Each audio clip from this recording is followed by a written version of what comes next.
एक मिनट दो बस। हाँ, सिस्टम हैंग हो गया है। कल वाला आ गया भाई सब लोग को। एक सेकंड देना बस। हाँ, ये हैंग हो गया थोड़ा सा, उसी को रीस्टार्ट करना। चलो भाई, माफी चाहूंगा, थोड़ा सा डिले हुआ। एक्चुअल में ये हैंग हो गया था, रीस्टार्ट करना पड़ा। उसमें 5-7 मिनट खा गए ये। हाँ, क्या कर रहे हैं बताओ। मंथन पढ़ा रहे हैं क्लास 12th को, प्रिंसिपल पढ़ा रहे हैं। ठीक है, लेक्चर नंबर 9 पढ़ाएंगे आज। चलिए। हाँ, अरे भैया रीस्टार्ट कर दिया पूरा बंद करके, उसमें टाइम लग गया। थोड़ा सा डर लग रहा है, मेरे को भी लग रहा है। कल का टॉपिक समझ में आया?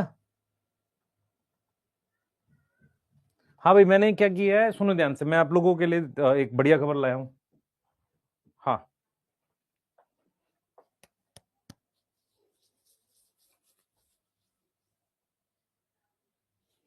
आप में से कई लोगों ने जेनेटिक्स इधर उधर भी पढ़ी होगी, है ना। बहुत से लोग ऑनलाइन पढ़ाते हैं, और मतलब मेरा ये मानना है कि बहुत ही कम लोग बच्चे हैं जिनको जेनेटिक्स एक्चुअल में समझ आती है। वो क्रॉस बनाने को जेनेटिक्स कहते हैं, पर जेनेटिक्स एक एवोल्यूशन टाइप की चीज है जो समझ में आनी चाहिए। नहीं तो क्या है ना, कभी अच्छे क्वेश्चंस, कभी अच्छे कॉन्सेप्ट आप सोच ही नहीं पाओगे। तो जेनेटिक्स एक शानदार चीज होती है। ठीक है। हाँ, खबर है आपके लिए क्या, थोड़ी नई, थोड़ी ताजी, थोड़ी बासी टाइप की, जो भी समझ लो। खबर ये है कि बेटा लास्ट ईयर ना मैंने 3 इसकी वो दी थी, क्या नाम है, डोपा प्राइम की वर्कशीट दी थी, डीपीपी 1, 2 और 3 इस चैप्टर की। अच्छी चीज क्या है, उसके वीडियो सोल्यूशन भी है उस पे यूट्यूब पे, मैं उसके लिंक भी भेज दूंगा। उससे क्या होगा, आपको सॉल्व करने में बड़ा मजा आ जाएगा इस चैप्टर को। तो जो मैंने क्या किया, उन्हीं तीनों को कन्वर्ट कर दिया अभ्यास में। उससे क्या होगा, आपके पास क्या बेनिफिट आ जाएगा, आपके पास सोल्यूशन आ जाएंगे। मेरी बात समझ में आ रही है? आपके पास क्या आ जाएंगे, बेसिकली सोल्यूशन आ जाएंगे। यस, यस, ठीक है। हाँ, तो मैंने क्या किया है, अभ्यास की तीनों डीपीपी आपको टेलीग्राम पे भी भेज दी है, और अभी मैंने ऐप में भी अपलोड करा दी है। उसका सोल्यूशन आपने कहां से देखना है, मैं वो लिंक भेज दूंगा यूट्यूब के, जो लास्ट ईयर मैंने सॉल्व किए थे वो क्वेश्चंस। उससे आपको फायदा क्या होगा, आपके पास सोल्यूशन आ जाएंगे। तो इस वीक में बैठ के आप उसकी डीपीपी 1 में कुछ 60-65 क्वेश्चन है, उतने में आपको क्लियरिटी आ जाएगी आपको क्या करना है। यस, है ना। अभ्यास और नीट एडवांस दोनों कर सकते हो, पहले अभ्यास कर लो फिर नीट एडवांस कर लेना।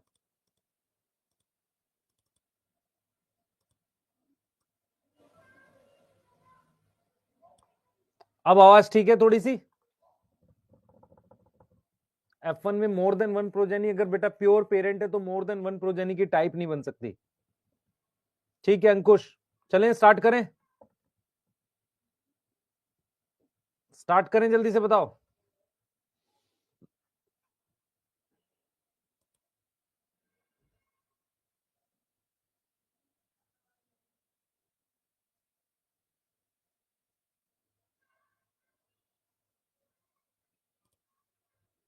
चलो चालू करें। ठीक है, चैट को प्राइवेट कर ली। पहले एक बार जरा डीपीपी टाइप की चीज जो थी लास्ट हमने दी थी उसको सॉल्व कर लेते हैं, या पॉलीजेनिक पहले बता के सॉल्व करते हैं, दोनों देख लेते हैं। हाँ, एक डीपीपी टाइप की चीज हमने जो डोपा दिया था उसको सॉल्व कर लेते हैं, फिर देखते हैं कि क्या आप बना पाते हैं। चलिए आइए। तो law of segregation is applicable to all except, segregation बेटा किस में लगता है, जरा सॉल्व करते हैं।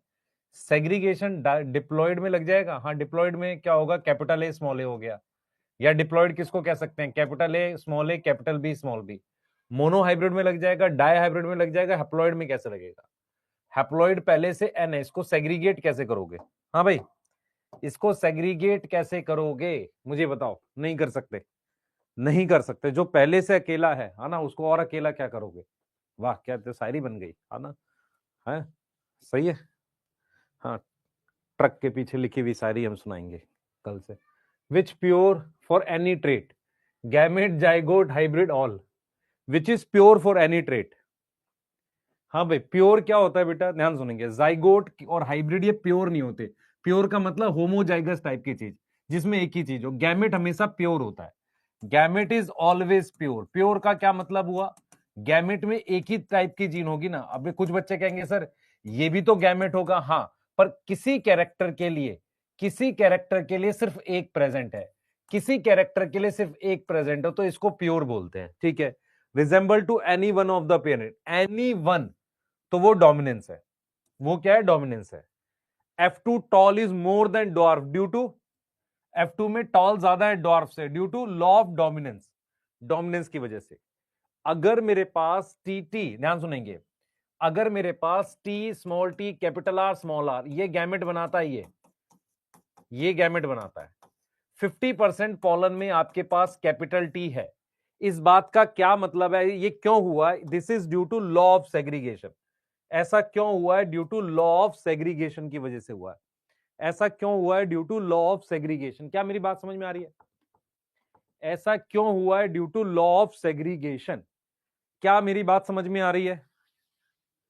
क्या मेरी बात समझ में आ रही है, जल्दी बताओ। ऐसा क्यों हुआ है, due to law of segregation.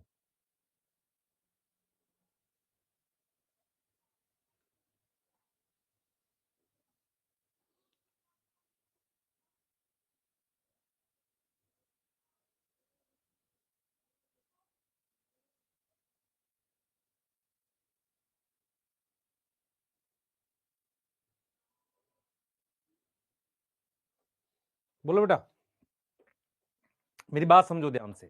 Law of segregation क्या कहता है कि 50% पॉलन में इन दोनों में से एक होगा। यही तो कहता है लॉ ऑफ सेग्रीगेशन, यही कहता है ना लॉ ऑफ सेग्रीगेशन। क्लियर है?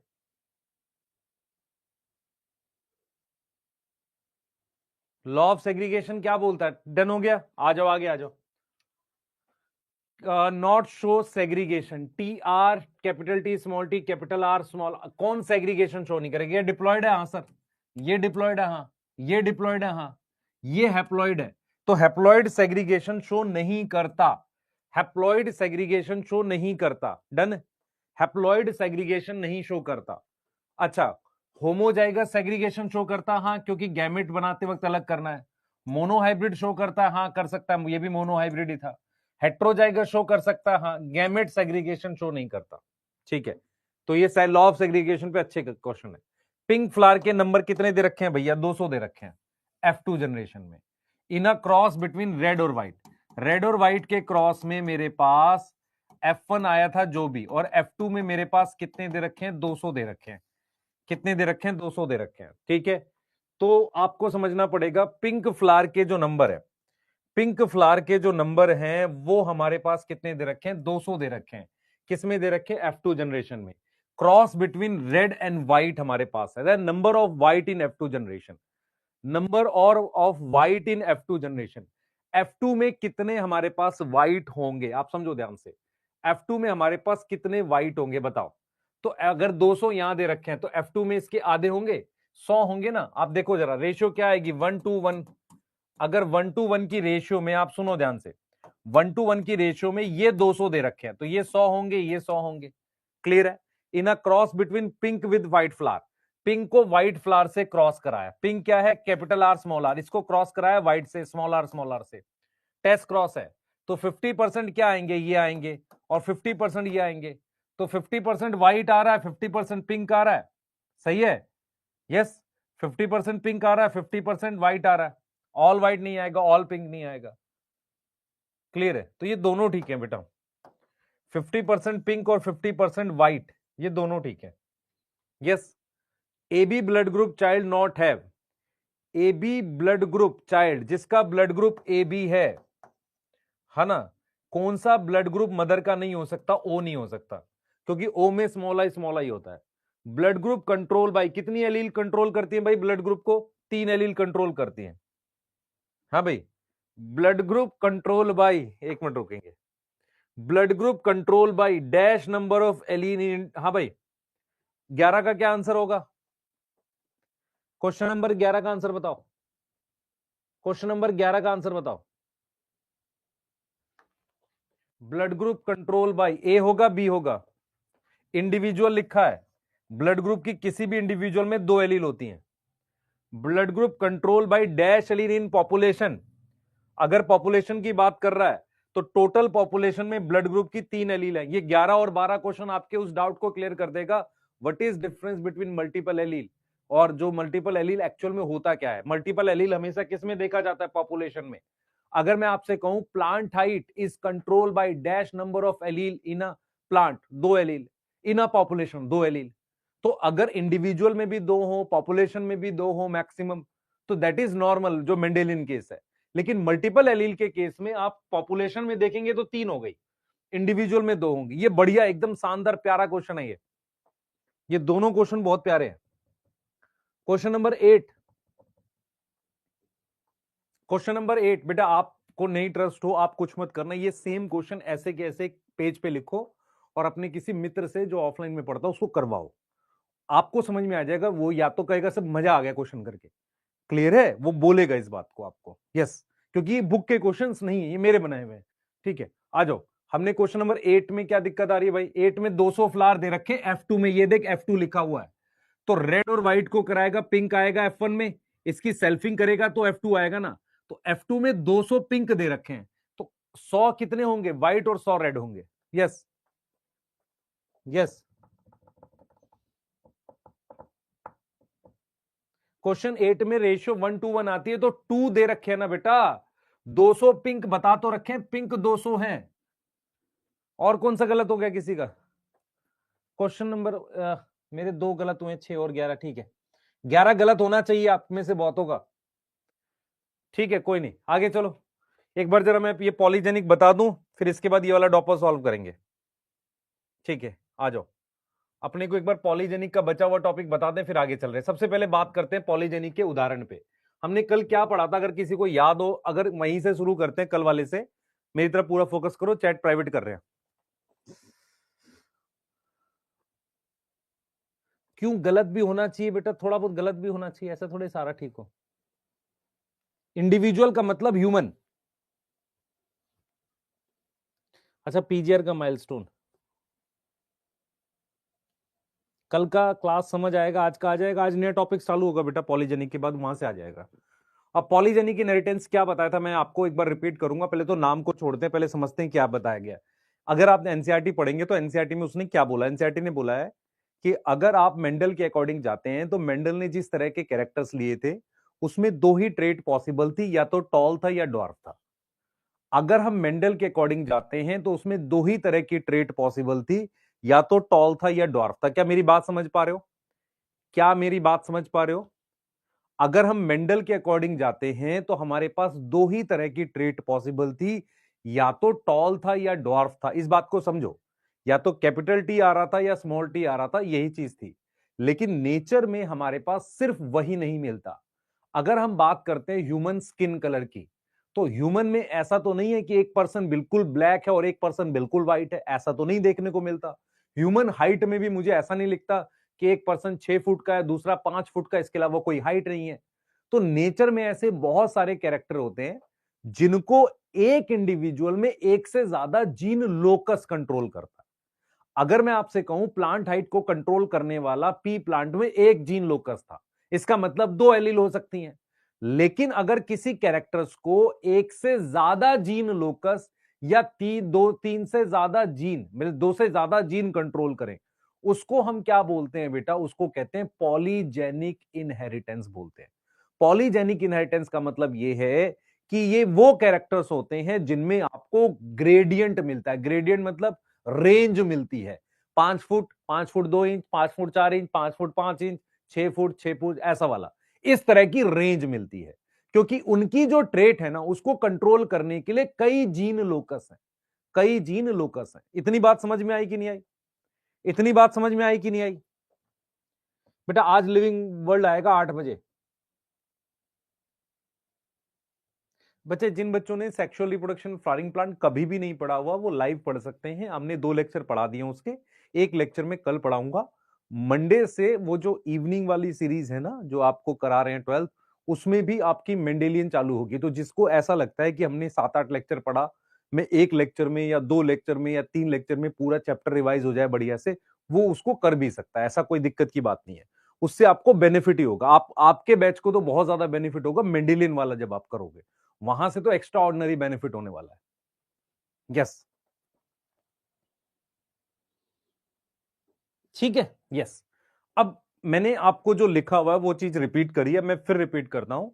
हमारे पास बहुत सारे ऐसे कैरेक्टर होते हैं जिनको एक से ज्यादा जीन लोकस कंट्रोल करता है। ठीक है, एक से ज्यादा जीन लोकस का मतलब समझो। अगर एक लोकस है, समझो एक लोकस है, ठीक है, दो लोकस, तीन लोकस, एक लोकस पर कितनी एलील होती है? दो। तो दो पे कितनी होंगी? चार। तीन पे कितनी होंगी? छह। जो स्किन कलर होता है वो तीन जीन लोकस कंट्रोल करते हैं। कितने जीन लोकस कंट्रोल करते हैं? तीन। एक इंडिविजुअल में स्किन कलर की छह एलील होती हैं। सुनना ध्यान से, सुनना। अब अगर सारी डोमिनेंट है, जो डोमिनेंट वाली है वो मेलानिन बनाती है, ये डोमिनेंट है, ये मेलानिन बना रही है, और रिसेसिव वाली मेलानिन नहीं बनाती। तो जिस पर्सन में सारी डोमिनेंट होगी वो बिल्कुल डार्क कलर का होगा, जिस पर्सन में सारी क्या होंगी? रिसेसिव होंगी, वो बिल्कुल व्हाइट होगा। तो ये जो है बेटा, ये एग्जांपल है पॉलीजेनिक इनहेरिटेंस का, स्किन कलर। थोड़ा सा इसमें और डिटेल में जाते हैं, पर एक चीज याद रखें, पॉलीजेनिक इनहेरिटेंस में एक से ज्यादा जीन लोकस या दो से ज्यादा एलील इन्वॉल्व है। समझो, एक लोकस पे दो होती हैं, तो दो जीन लोकस मतलब दो से ज्यादा एलील हो गई। उसके अलावा एनवायरमेंट का भी इंपैक्ट आता है। किसका इंपैक्ट आता है? एनवायरमेंट का। क्यों आता है एनवायरमेंट का इंपैक्ट? सोचो, खुद से सोचो। क्योंकि स्किन कलर, आप खुद बोलो, मान लो मैं कहता हूं कि हाइट जो है उसके लिए 5 लोकस है, सही है, ठीक है, कोई दिक्कत नहीं, बहुत सारे एलील है, पर खाना भी तो देना पड़ेगा। हाइट खाली जीन से थोड़ी बढ़ जाएगी। तो एनवायरमेंट मतलब बाहरी फैक्टर, उसका भी इंपैक्ट आता है इन कैरेक्टर्स पे। क्लियर है? तो हम क्या करते हैं, एक बार स्किन कलर को डिटेल में देखते हैं और समझते हैं कि स्किन कलर कैसे काम करता है। ध्यान से सुनेंगे। सबसे पहले पॉलीजेनिक इनहेरिटेंस का ये एग्जांपल है स्किन कलर, जरा समझते हुए चलें। सबसे पहले लोकस कितने इन्वॉल्व है? लोकस कितने इन्वॉल्व है? तीन। तीन लोकस इन्वॉल्व है, ठीक है। टोटल एलील कितनी हो गई? टोटल एलील कितनी हो गई? 6। अब ये पर्सन बिल्कुल डार्क में, सी इसलिए नहीं लिख रहा हूं बेटा, सी लिखना चाहिए, सी इसलिए नहीं लिख रहा हूं, देखो मैं क्या करता हूं, नॉर्मली सी और सी अल्फाबेट में क्या होता है, बड़ा छोटा पता नहीं चलता, एम और एम में भी पता नहीं चलता, डब्ल्यू डब्ल्यू में पता नहीं चलता, गलती हो जाती है। इसलिए मैं वो अल्फाबेट यूज कर रहा हूं जो छोटा बड़ा शेप थोड़ी अलग हो। तो मेरे पास क्या हो गया, देखो ये पर्सन बिल्कुल क्या है, डार्क स्किन है, बिल्कुल क्या है, डार्क स्किन है। कैसा? बिल्कुल डार्क स्किन है। और ये वाला पर्सन कैसा है बताओ? ये ये वाला पर्सन कैसा है बेटा? बिल्कुल व्हाइट स्किन है। डार्क वाले को कहते हैं निग्रो, निग्रोइड, निग्रो कहते हैं, है ना, निग्रो कह सकते हैं। और ये हो गया व्हाइट। व्हाइट स्किन वाले के लिए एक वर्ड होता है एल्बिनो। क्या होता है? एल्बिनो। ये वर्ड यूज कर सकते हैं। अब आपको क्लियरली समझना पड़ेगा, आपको क्लियरली समझना पड़ेगा कि हमारे पास स्किन कलर कैसे कंट्रोल होता है। समझो, स्किन कलर के लिए मेरे पास, मान लो मैंने ये क्रोमोसोम बना दिए ऐसे, इस तरीके से क्रोमोसोम बना दिए ऐसे, तो टोटल कितने लोकस बताए मैंने बताया टोटल 3 लोकस। तो मान लो कैपिटल ए है, कैपिटल ए है, फिर कैपिटल बी है, कैपिटल बी है, फिर कैपिटल डी है, कैपिटल डी है। अब ये सब मिलके क्या बना रहे? मेलानिन बना रहे हैं। जैसे इसने भी मेलानिन बनाया, इसने भी मेलानिन, सब लोग क्या बना रहे हैं? मेलानिन बना रहे हैं। क्या बना रहे हैं? मेलानिन बना रहे हैं साइटोप्लाज्म में, ये न्यूक्लियस के अंदर है। तो ये जो मेलानिन है ना, थोड़ा थोड़ा देखो, ये रहा, ये रहा, ये रहा, ये रहा, ये थोड़ा थोड़ा मेलानिन मिलके ना कंबाइन इंपैक्ट डाल रहा है। क्या डाल रहा है बेटा? कंबाइन इंपैक्ट डाल रहा है। तो ये सारा मेलानिन मिलके ना हमारे पास ज्यादा मेलानिन हो गया। ज्यादा मेलानिन मतलब ये हो गया मेलानिन, ये मेलानिन हो गया ज्यादा, सही है। तो कहीं ना कहीं क्या हो रहा है बेटा, कहीं ना कहीं क्या हो रहा है कि जो डोमिनेंट एलील है ना, डोमिनेंट एलील जो है वो प्रोड्यूस कर रही है क्या? मेलानिन। वो प्रोड्यूस कर रही है क्या? मेलानिन। मेलानिन स्किन कलर देता है, मेलानिन, यस। जितनी ज्यादा डोमिनेंट एलील होंगी, मोर डोमिनेंट एलील, उतना ज्यादा मेलानिन है। मोर डोमिनेंट एलील, मोर मेलानिन, उतना ज्यादा मेरे पास क्या आ गया? मेलानिन आ गया। क्या इतनी बात समझ में आ गई कि नहीं आ गई? क्या इतनी बात समझ में आ गई कि नहीं आ गई?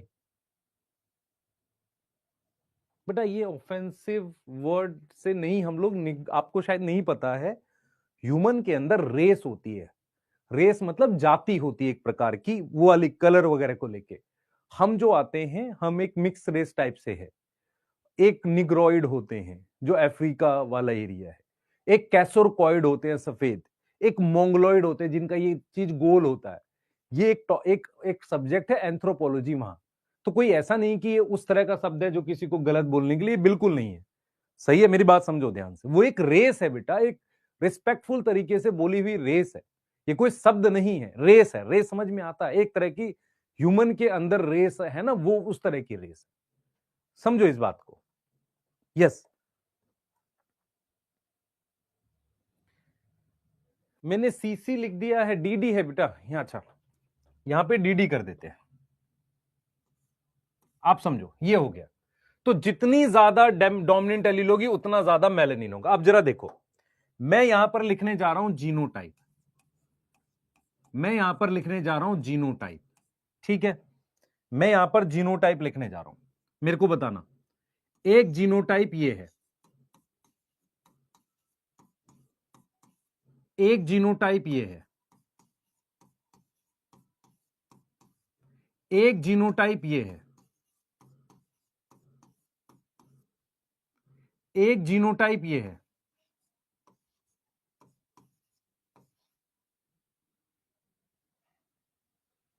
इसको चाहो तो आप ऐसे भी लिख सकते हो।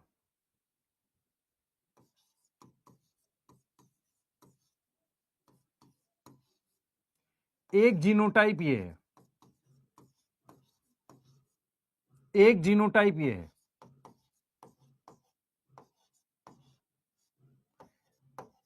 एक जीनोटाइप ये है। मैं यहां लिख रहा हूं number of dominant allele, number of dominant allele. देखकर बताओ कितनी कितनी डोमिनेंट है। इसमें कितनी डोमिनेंट है, बता जल्दी बेटा। इसमें कितनी है 6, इसमें कितनी है 5, इसमें कितनी है 4, इसमें कितनी है 3, इसमें कितनी है 2, इसमें कितनी है 1, इसमें 0। तो हर एक का कलर अलग होगा। तो टोटल फिनोटाइप कितने हो गए भाई, ये अलग अलग हो गए ना। तो टोटल फिनोटाइप कितने बनेंगे, टोटल फिनोटाइप कितने बनेंगे बेटा, टोटल फिनोटाइप कितने बनेंगे हमारे पास 7 तरह के बनेंगे। क्यों 7 तरह के, बताता हूं कैसे। टोटल डोमिनेंट एलील कितनी है 6, सही है। तो एक डोमिनेंट, ध्यान सुनो, एक डोमिनेंट, दो डोमिनेंट, 3 4 5 6, उसके अलावा 0 डोमिनेंट। तो इनको अगर आप काउंट करोगे ना तो टोटल कितने हो गए, ये 7 तरह के हो गए, 7 तरह के हो गए। तो ये हो गया जीनोटाइप, ये हो, तो टोटल फिनोटाइप कितने बनेंगे, 7 बनेंगे। अब मैं आपसे एक सवाल पूछता हूं, सुनना ध्यान से, सुनना बहुत ध्यान से। हमने क्या किया, एक क्रॉस बनाते हैं ऐसे, ध्यान से देखना इसको। ये क्रॉस बना रहे हैं, ये एक तरह का क्रॉस बना के आपको दिखा रहे हैं। तो यहां पर क्या आ जाएगा बताओ, इंटरमीडिएट आ जाएगा ऐसा। ये जो इंटरमीडिएट होता है इसके स्किन कलर को कहते हैं मुलेटो। क्या बोलते हैं, मुलेटो। मुलेटो का मतलब होता है 3 डोमिनेंट एलील है, इंटरमीडिएट है ये। अब मान लो इसी के जैसे से क्रॉस हो जाए, इसी के जैसे से मैरिज हो जाए, जिसको अपने सेल्फिंग कहते हैं। कौन बताएगा कितने बॉक्स आएंगे, मुझे आंसर बताओ यहां पे, मुझे आंसर बताओ कितने आएंगे। कौन बताएगा कितने बॉक्स आएंगे, सर कैसे पता चलेगा, आप खुद से बताओ। 8 इंटू 8 आएगा, टोटल 64 बॉक्स आएंगे, यस और नो। टोटल 64 बॉक्स आएंगे, यस और नो। ठीक है, अब तुम लोग मोलेटो में आते हो नहीं आते, मैंने तेरे को देखा थोड़ी है भाई, और मुझे क्यों देखना है तुझे ये बता, है ना। कल मेरे एक बच्चा है यहाँ गवर्नमेंट कॉलेज में दिल्ली में, उसका फोन आया मेरे पास, कहता है कि सर मैं भी 3rd ईयर में हूँ, है ना। अंतरिक्ष नाम है उसका, पढ़ाया मैंने उसको, ऑफलाइन में शायद पढ़ाया था। उसके बाद वो ऑनलाइन ही पढ़ रहा था, पर मेरे से पढ़ता नहीं था क्योंकि उसको आ गया था सारा कुछ। तो उसने कहा कि सर मैं क्या सोच रहा हूँ यूपीएससी करने का। तो मैंने उसको बोला, मैं कहते दिल्ली में है ना, तो तू एक बार ना अपने फादर के साथ मिलियो मेरे से। क्या होता है बेटा, हम लोग क्या करते हैं, बहुत फैसिनेट होते हैं जब हम रील देखते हैं ना इंस्टाग्राम पे, यार यूपीएससी वाले ये गाड़ी और ये वो। बेटा हर हर फील्ड में एक स्ट्रगल है, इतना आसान नहीं है, बहुत आसान नहीं है। तो हमें कोई चीज मिली है उसकी रिस्पेक्ट करके पहले आगे जाना है। मैं उससे बस ये बात करूंगा, तू हार्ड है, तू कर पाएगा, सोचियो फिर, पर ऐसा नहीं हो एमबीबीएस बीच में छोड़ना, ऐसा नहीं, पूरा इसको पूरा कर। पीजी के लिए जाओ। वो एक्चुअल में क्या कहाँ परेशान हो रहा है, जो गवर्नमेंट हॉस्पिटल्स में वो भीड़ देख के थोड़ा सा उसको ऐसा हो रहा है, उसको था कि मैं इंडियन फॉरेन सर्विसेज होती है वहां चला जाऊं। मैंने कहा कि बेटा एक बार करेंगे बात आराम से। तो हमारा एक रूल और भी है ना कि उस बच्चे को हम जानते हैं कि उसका क्या है, तो उसके अराउंड मतलब उसको गाइड भी करते हैं। यस, हाँ। तो अभी मैं जो बोल रहा हूं उस पर ध्यान दे। मुलेटो बेटा, मुलेटो मतलब मिक्स टाइप का जो हो गया, मुलेटो कहते हो। इधर आ पहले, मेरे मैं जो बात बता रहा हूं, मैं ये कह रहा हूं इस 64 को मैं कैसे लिखूंगा, सुनियो ध्यान से। 64 को मैं लिखूंगा ऐसे, रुक जाओ,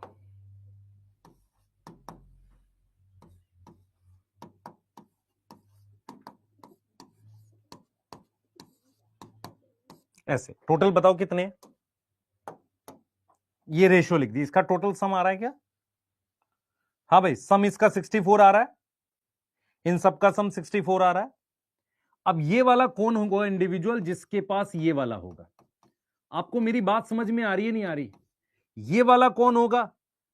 इसमें कितनी डोमिनेंट है सर? इसमें 6 डोमिनेंट है। इसमें कितनी है?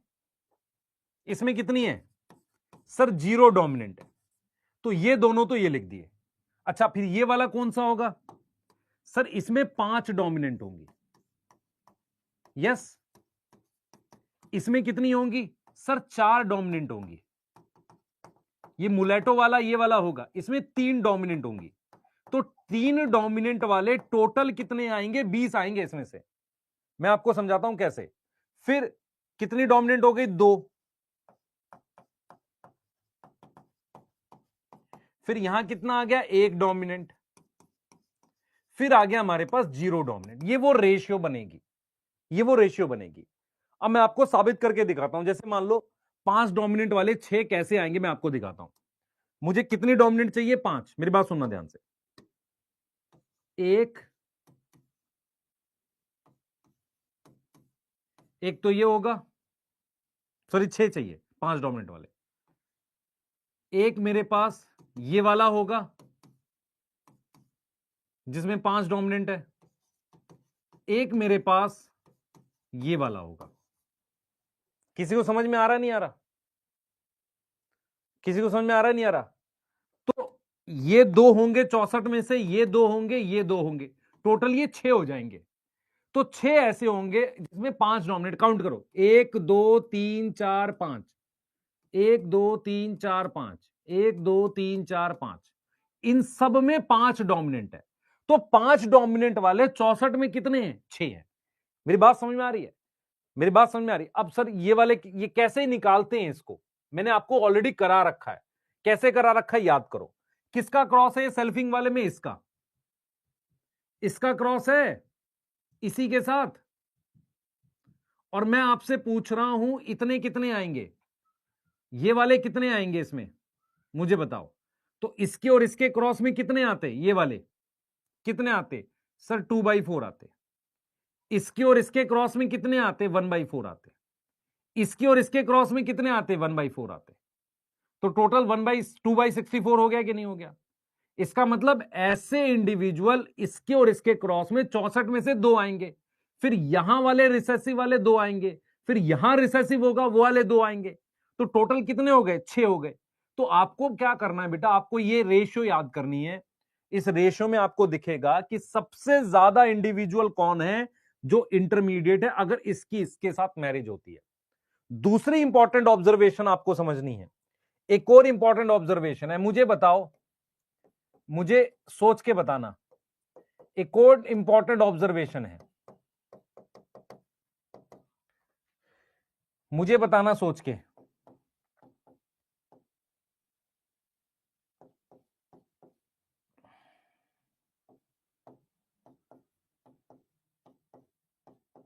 क्या इनका सेम स्किन कलर होगा कि नहीं होगा?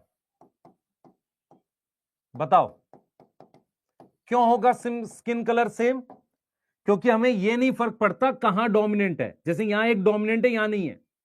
मुझे सिर्फ नंबर काउंट करने हैं, 1 2 3 4, 1 2 3 4। तो 4 डोमिनेंट यहां है, 4 डोमिनेंट यहां है, सेम स्किन कलर आएगा। यस।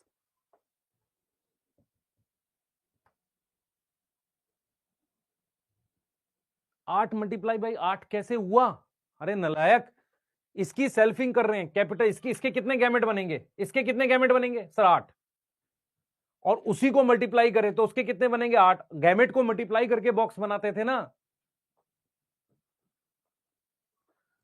आंचल कैसे नहीं पता चल रहा बेटा? 8 इंटू 8 कैसे आया?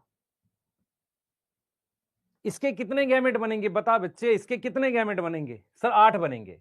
इसके जैसे से ही मल्टीप्लाई कर रहे तो कितने बॉक्स आ गए? 64। ट्राई हाइब्रिड क्रॉस है, ठीक है। अब मैंने क्या किया, मैंने कहा कि जिसके पास पूरे 64 में सारी लोकेशन पर डोमिनेंट कितने आएगा? सिर्फ एक आएगा। सारी लोकेशन पर रिसेसिव एक आएगा। यहां पर 5 डोमिनेंट है, यहां कितना है? 2 डोमिनेंट, सही है, सॉरी 1 डोमिनेंट। फिर यहां 4 है, यहां 2 है, ये 3 डोमिनेंट वाला है। तो आप देख रहे हो ये कुछ ऐसा बनेगा, ऐसा इस तरह का ग्राफ। ये वाला समझ में आया? पहले बताओ, ये वाला समझ में आया? अब मैं एक चीज और ऑब्जर्व करके आपको बता रहा हूं, क्या कि ये फर्क नहीं पड़ता किस लोकेशन पर है, मुझे सिर्फ नंबर काउंट करना होता है। जैसे फॉर एग्जांपल इसका और इसका स्किन कलर सेम आएगा कि नहीं आएगा? ये बताओ, सेम आएगा कि नहीं आएगा? क्यों आएगा? बिल्कुल आएगा, क्योंकि इसमें 2 डोमिनेंट है, इसमें 2 डोमिनेंट है। हमें यह फर्क नहीं पड़ रहा कहां डोमिनेंट है, सिर्फ नंबर, क्योंकि हर एलील का एक कॉन्ट्रीब्यूटिंग इफेक्ट है। ईच एलील क्या कर रही है? कंट्रीब्यूट कर रही है। सिर्फ डोमिनेंट वाली कौन सी कर रही है? डोमिनेंट वाली कंट्रीब्यूट कर रही है, तो उसमें यह फर्क नहीं पड़ता। जबकि मेंडल वाले में ऐसा नहीं था। बेटा ये रेशियो कैसे आया निकाल सकते हैं, कोई दिक्कत नहीं है, पर ये तुझे याद करनी है। मैं इसको निकाल के भी दिखा दूंगा, पर तुझे याद करनी है। तेरे को क्या करनी है? इसको याद करना है, ठीक है। मैं बता देता हूं कैसे आई होगी, देख एक बार देख ले, अगर तुझे मन है तो देख ले, पर मैं मेरे हिसाब से बताने की आवश्यकता थी नहीं। आज जैसे मान लो एक पर्सन है जो बिल्कुल ब्लैक, अब ये मत बोलना कि उसके इतने बच्चे कैसे पैदा हो गए, ये सब नहीं, ये क्रॉस ड्रॉ कर रहा हूं तेरे लिए। इसका यहां क्या आएगा सर? ये आएगा, सही है। ये F1 आ गया, ये प्योर है, ये प्योर है। अब इसकी हमने क्या कर दी? सेल्फिंग। कितने बॉक्स आएंगे? 64 बॉक्स आएंगे। अब मेरी बात सुन ध्यान से, सुनियो ध्यान से। किसके बीच में क्रॉस चल रहा है? Capital A small A, capital B small B, capital D small D, इसको इसी से क्रॉस करा रहे हैं। अब सबसे पहले मैं तुझसे पूछता हूं, ऐसे वाले कितने आएंगे जिसपे 6 डोमिनेंट है? 6 डोमिनेंट वाला कौन है? ये है, हां सर ये है। ऐसे कितने होंगे 64 में से? बताता हूं कैसे निकालेंगे। इसके और इसके क्रॉस में कैपिटल ए कितना आएगा? जब मैं इसको इससे इंडिविजुअल क्रॉस कराता सर 1/4, इसको और इसको क्रॉस कराता सर 1/4, इसको और इसको क्रॉस कराता, ऐसे कितने आते? 1/4। तो सिर्फ एक होगा 64 में। यह बात समझ में आई? अब बात करते हैं 5 डोमिनेंट वाले की, कैसे निकाला होगा मैंने। 5 डोमिनेंट का क्या मतलब है? एक तो ये होगा, एक ये होगा, एक हमारे पास ये होगा, जिनमें 5 डोमिनेंट है। कैसे काउंट कर ले? यहां रिसेसिव कर दिया एक बार, देख देख कैसे किया मैंने। एक बार यहां रिसेसिव कर दिया, यहां कर दिया और यहां कर दिया। अब 64 में से 5 डोमिनेंट वाले कितने होंगे दिखाते हैं। अगर मैं इसको इससे क्रॉस कराऊं तो ये कितना आएगा? ये वाला सिर्फ सर ये आएगा 2/4। बाकी ये और ये कितने आएंगे? 1/4 और इंटू 1/4। सेम चीज ये वाला कितना आएगा? 2/4, बाकी ये 1/4। तो ये हो गया तेरे पास 2/64, ये भी 2/64 और ये भी 2/64। अगर तू देखेगा टोटल हो गए 6/64। ऐड करा, क्यों ऐड किया? क्योंकि मुझे नंबर देखने, इसके मिला के कितने बने? 6। अब मेरे को कितने डोमिनेंट चाहिए? 4 डोमिनेंट चाहिए। 4 डोमिनेंट वाले कितने होंगे? देख कैसे करेंगे। 4 डोमिनेंट का क्या मतलब है? Capital A small A, capital B small B, capital D. एक तो ये कर ले, ठीक है, यस। फिर एक और कर लेते हैं, capital A, capital B, capital D small D, एक ये कर लेते हैं, फिर इसको कैपिटल ले लेते हैं, इन दोनों के स्मॉल कर देते हैं, ये हो गया। इसके अलावा देख ये कितने होंगे मुझे बता, ये होगा 4/64। कैसे पता, ये हेट्रो ये हेट्रो ये होमो, ये कितने होंगे 4/64, ये कितने होंगे 4/6, 12 तो यही हो गए। अब कर आगे चल, अब मुझे दो डोमिनेंट क्या इसमें भी हैं, एक ये आएगा, फिर एक ये आएगा, और फिर एक ये आएगा, ऐसे कितने होंगे 1/64, 16 लिखा है 64 है सब, ऐसे कितने होंगे 1/64, ऐसे कितने होंगे 1/64, क्योंकि सारे होमोजाइगस है। तो ये हो गए 12 और ये हो गए 3, 15 हो गए। तो जो रेशियो में बना रहा हूं 1:6:15 ऐसे बन रही थी।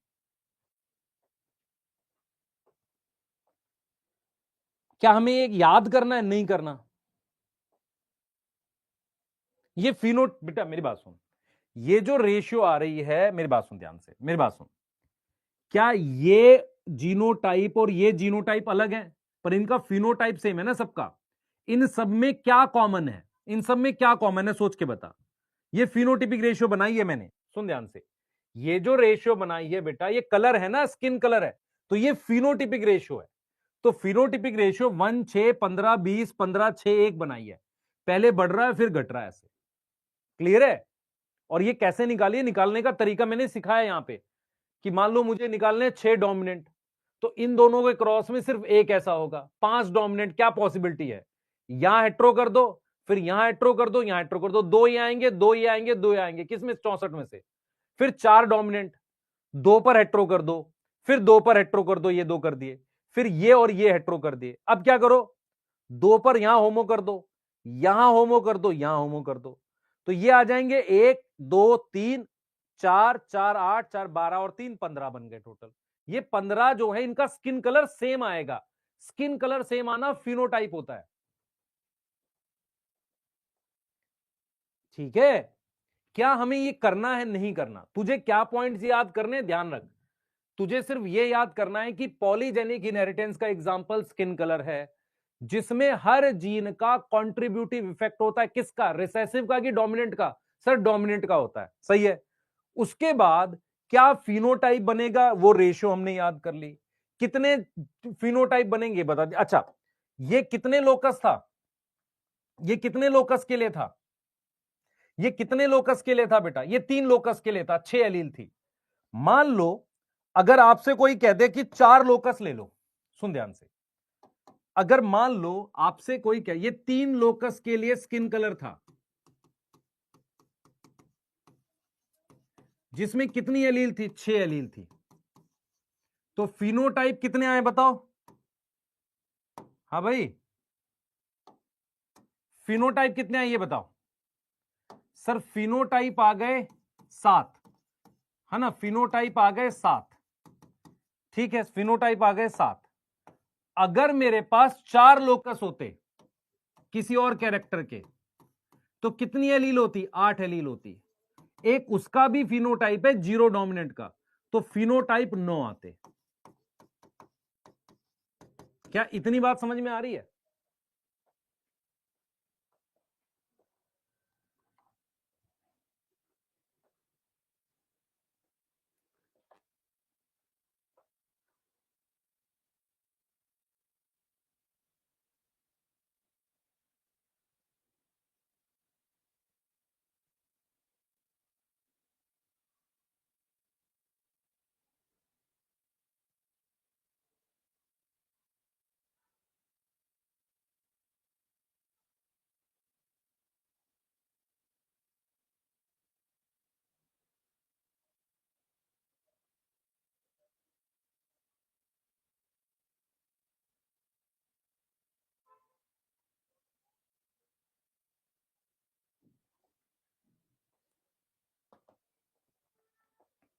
ठीक है सर, फिनोटाइप 9 कैसे होगी मैं बताता हूं।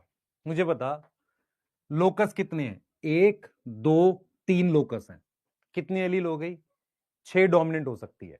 ठीक है, तो एक डोमिनेंट का फिनोटाइप अलग होगा, 2 का अलग, 3 का, जैसे जैसे डोमिनेंट बढ़ेंगी।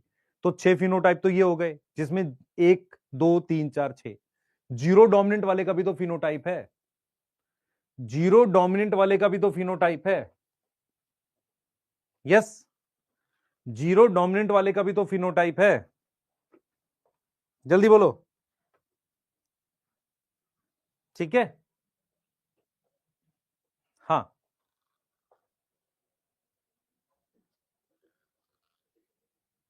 ऐसे ही अगर 4 लोकस है तो कितनी एलील होंगी? 8। तो एक डोमिनेंट, दो डोमिनेंट, जैसे जैसे डोमिनेंट बढ़ेगी कर उसका वो बढ़ेगा, इफेक्ट बढ़ेगा। जीरो डोमिनेंट वाले का भी तो फिनोट, जैसे यहां क्या है भाई, जीरो वाले का भी तो है ना फिनोटाइप। ये देख, ये जीरो, इसमें जीरो डोमिनेंट था। तो अगर 5 लोकस होगा तो 11 फिनोटाइप होंगे, 4 लोकस होगा तो 9 फिनोटाइप है, 3 लोकस है 6 एलील है, 7 फिनोटाइप है। 2 लोकस होगा तो कितने फिनोटाइप होंगे? 5। 2 लोकस होगा तो कितने फिनोटाइप होंगे? 5।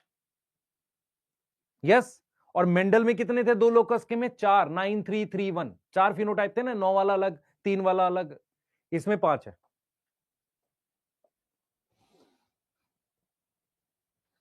यस, ठीक है। अब कुछ ऑब्जर्वेशंस हैं, जरा देखें आप में से कितने लोग इस ऑब्जर्वेशन को समझ पा रहे हैं। पॉलीजेनिक इनहेरिटेंस क्वांटिटेटिव ट्रेट है, मैं ये भी क्वांटिटेटिव क्वालिटेटिव आपको समझा रहा हूं, उसके बाद बात करते हैं। ठीक है, पहले आ जाते हैं एक बार क्वांटिटेटिव क्वालिटेटिव बता देता हूं ताकि ऑब्जर्वेशन आप कर पाओ। ये लिख लिया सबने तो मैं आगे चलता हूं। ये लिख लिया आपने सबने, यहां से क्या क्या पॉइंट्स ध्यान रखने हैं, आप ध्यान रखना इसे। ठीक है,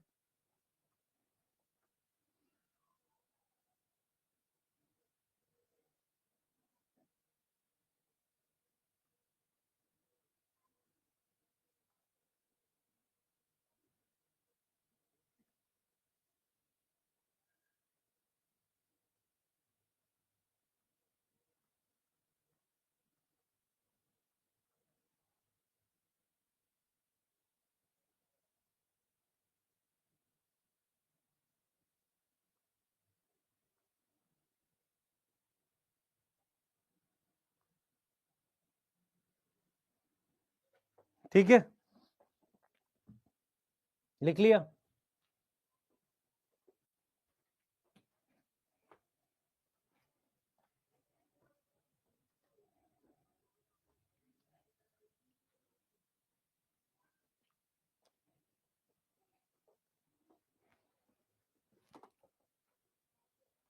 अच्छा, नेक्स्ट स्लाइड पे आए। ये लिखना नहीं है आपको, चाहो आप देखो ना देखो, आपकी मर्जी है, लिखना नहीं है ये वाला। ये वाला जो है ना बेटा, ये वाला, ये आपकी मर्जी है, लिखो ना लिखो, बस समझाने के लिए बताया मैंने ये, है ना। हाँ, अब 3 डोमिनेंट वाला आप खुद देखो, 3 डोमिनेंट वाला कितना होगा? इसको 3 डोमिनेंट है, मुझे बताओ 64 में कितने होंगे? 2/4 इंटू 2/4 इंटू 2/4, तो 8/16 तो यही हो गए। कितने डोमिनेंट है? 3। एक तो ये होगा, ठीक है, ऐसे एक ये होगा। ज्यादा हो गए ना यहाँ पे।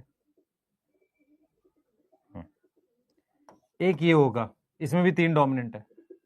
सही है, क्लियर। ये कितने होंगे सर? ये हेट्रो जाएगा से यहाँ, तो ऐसे 2 होंगे।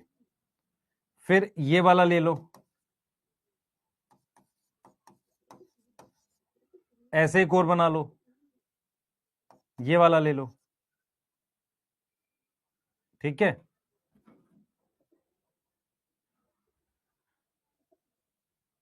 क्या करें यहां पे?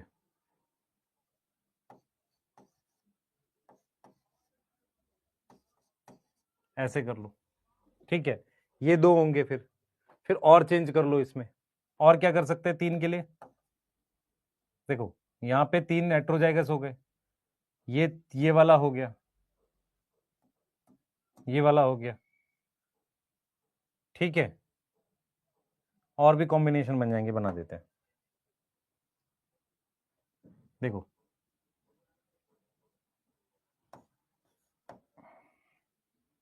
रुक जाओ, देखो,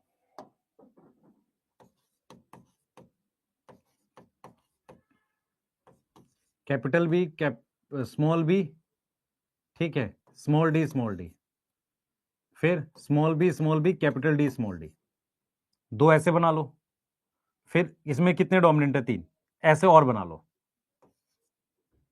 ठीक है। इसको क्या करो, कैपिटल बी फिक्स कर दो। अब ये वाला फिक्स कर दो।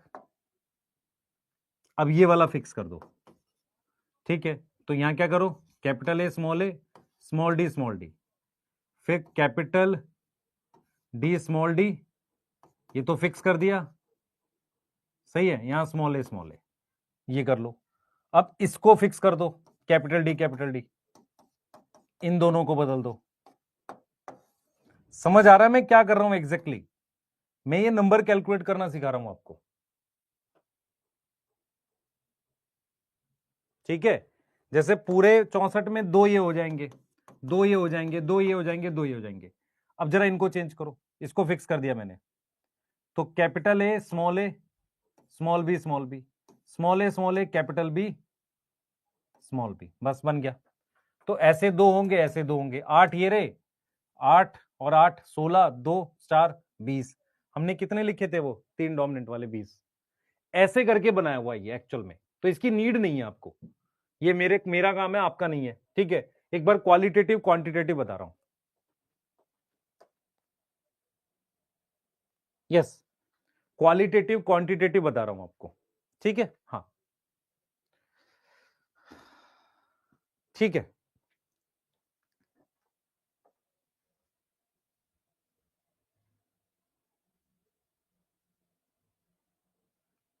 बेटा स्किन कलर याद रखना और ह्यूमन हाइट कर लेना है, मत कर नोट, मर्जी है तेरी कर ले, पर जो चीज बता रहा हूं उतने में रख, क्योंकि कंफ्यूज हो जाएगा। क्वालिटेटिव क्वांटिटेटिव इनहेरिटेंस क्या होता है पहले समझो ध्यान से। जो मेंडेलियन प्रिंसिपल था ना, जो मेंडेलियन क्रॉस थे, उसमें मेरे पास कैपिटल टी टॉल था। मान लो उसकी हाइट 1 मीटर थी प्लांट की। कैपिटल टी स्मॉल टी क्या था? टॉल था। उसकी भी मान लो हाइट 1 मीटर थी, मान लेते हैं, ऐसा मान लेते हैं। मुझे बताओ क्या नंबर ऑफ डोमिनेंट एलील अलग अलग हैं कि नहीं है? Number of dominant allele different है, यस, डिफरेंट है, बट फिनोटाइप सेम है। इसे कहते हैं क्वालिटेटिव इनहेरिटेंस। फिनोटाइप सेम है। फिनोटाइप देखो, आप समझो ध्यान से। यहां हमारे पास कितनी डोमिनेंट है? सर 2 डोमिनेंट है। यहां कितनी है? 1 डोमिनेंट है। यहां कितनी है? 1 डोमिनेंट है। पर क्या इनकी हाइट में 1% भी फर्क है? नहीं। यहां मेरे पास 1 और 2 डोमिनेंट है, यहां 1 डोमिनेंट है। आप समझो, यहां कितनी है? 1 डोमिनेंट है, और यहां कितनी है? 2 डोमिनेंट है। तो जो मेंडेलियन क्रॉस हमने पढ़ा वो किसका एग्जाम्पल है? वो एग्जाम्पल है क्वालिटेटिव इनहेरिटेंस का, जिसमें नंबर मैटर नहीं करता।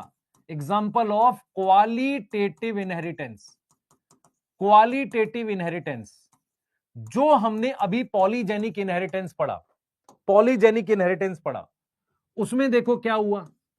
स्किन कलर जो हमने देखा, जो पॉलीजेनिक है, पॉलीजेनिक इनहेरिटेंस है, उसमें मुझे बताओ, उसमें मुझे बताओ क्या नंबर ऑफ डोमिनेंट एलील से फर्क पड़ रहा है कि नहीं पड़ रहा? Number of dominant allele matter कर रही है कि नहीं कर रही? मैटर कर रही है कि नहीं? जैसे अगर मैं आपसे कहूं कि अगर मेरे पास, एग्जांपल से समझते हैं, अगर मेरे पास capital A, capital B, capital D है, ठीक है, और एक मेरे पास ये है, समझो ये है।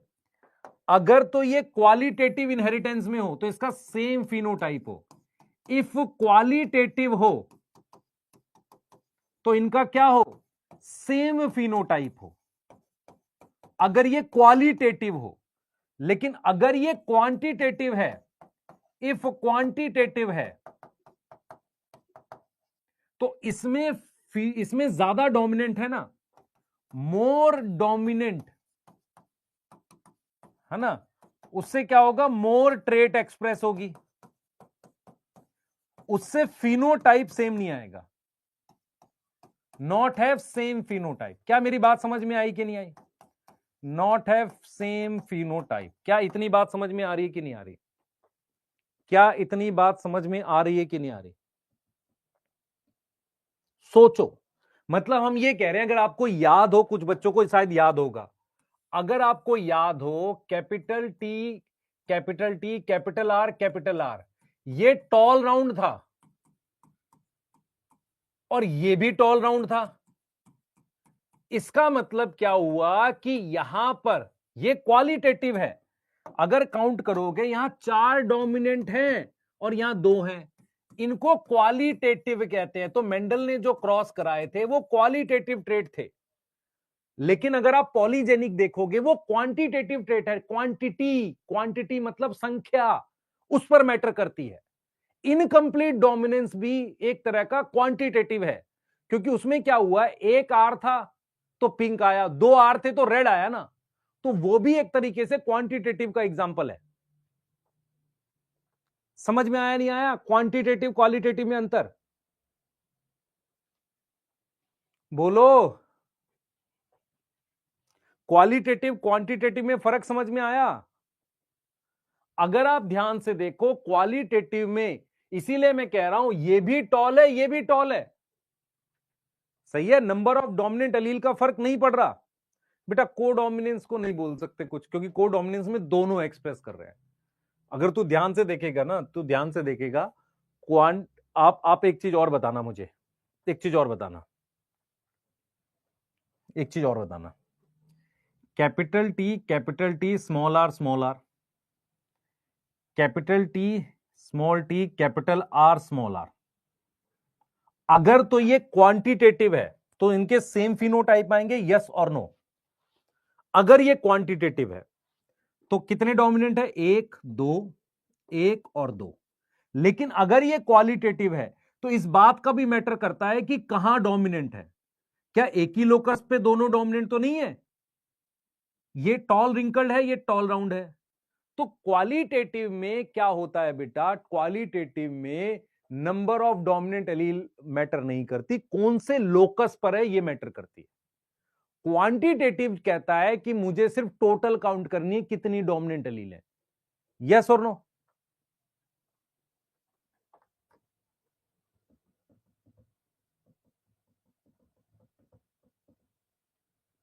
अगर आप ध्यान से सोच के देखो ना, मैं वही तो कह रहा हूं कि भाई कैसे हो सकता है, आप समझो। मान लो मैं एक तरफ कह रहा हूं कि कैपिटल ए, कैपिटल बी और कैपिटल डी स्मॉल डी, इन दोनों का सेम फिनोटाइप आएगा। अब आप देखो कैसे सेम फिनोटाइप आएगा, स्किन कलर सेम है। अब स्किन कलर क्यों सेम है? सबसे पहले तो number of dominant allele count करी, 1 2 3 4, यहां 1 2 3 4। ये फर्क नहीं पड़ रहा डी वाले पे है कि नहीं है, क्योंकि ये सारी एलील सेम काम करती हैं। ये सारी एलील स्किन कलर के लिए काम कर रही है, तो ये फर्क पड़ ही नहीं रहा कि यहां पर रिसेसिव है, यहां डोमिनेंट, इसका फर्क नहीं पड़ रहा, नंबर काउंट कर रहे हैं।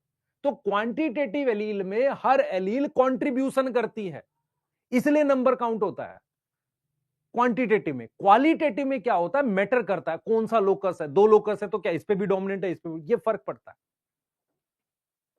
समझ आया? क्वालिटेटिव और क्वांटिटेटिव समझ में आया? इसीलिए मैं जो ऑब्जर्वेशन लिखी है, मैं क्या लिख रहा हूं, ये polygenic inheritance is a quantitative trait. Quantitative trait का मतलब इसमें नंबर मैटर करेगी। दूसरा कॉन्टिन्यूअस वेरिएशन है। कॉन्टिन्यूअस वेरिएशन और डिसकॉन्टिन्यूअस वेरिएशन क्या होता है, मेरी बात समझ ध्यान से।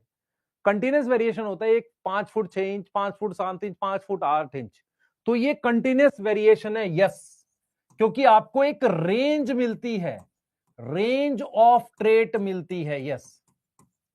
क्लियर है? सही है? क्लियर है कि नहीं?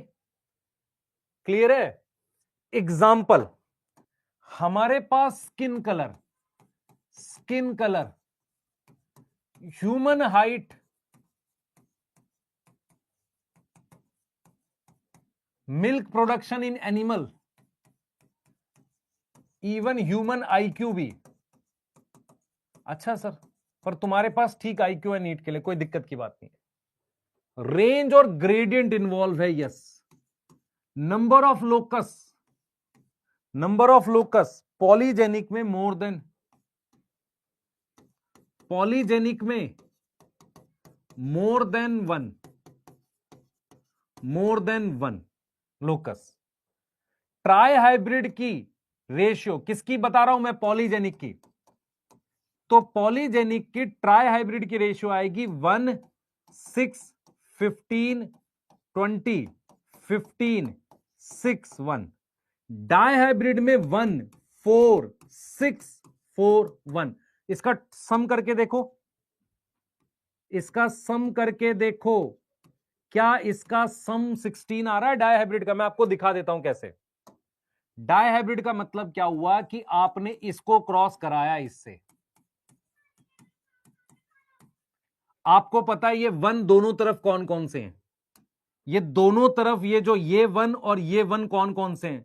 मुझे लग रहा है ये बताने की आवश्यकता नहीं है कि आप में यहां capital A capital A capital B होगा और ये स्मॉल ए होगा, ठीक है। और ये जो 6 आ रखा है बीच में 6, ये कौन सा है सर? ये वाला तो ये है। अब मुझे बताओ, ऐसे तो 4 आते थे जिसमें 2 डोमिनेंट है, क्या इसमें ये वाले भी आ जाएंगे या ये वाले भी आ जाएंगे? हाँ सर आ जाएंगे। तो ऐसे होते थे 4, ऐसा 1 और ऐसा 1, तो टोटल 6 हो गए। यस और नो? यस और नो बताओ।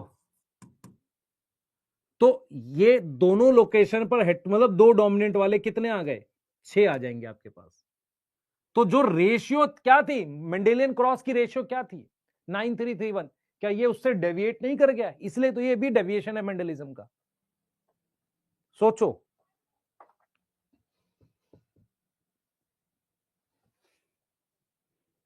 ठीक है। अगर आप देखो 1 डोमिनेंट 2 डोमिनेंट 3 डोमिनेंट, इसमें भी इनका सेम फिनोटाइप आएगा। सेम फिनोटाइप आएगा किसमें?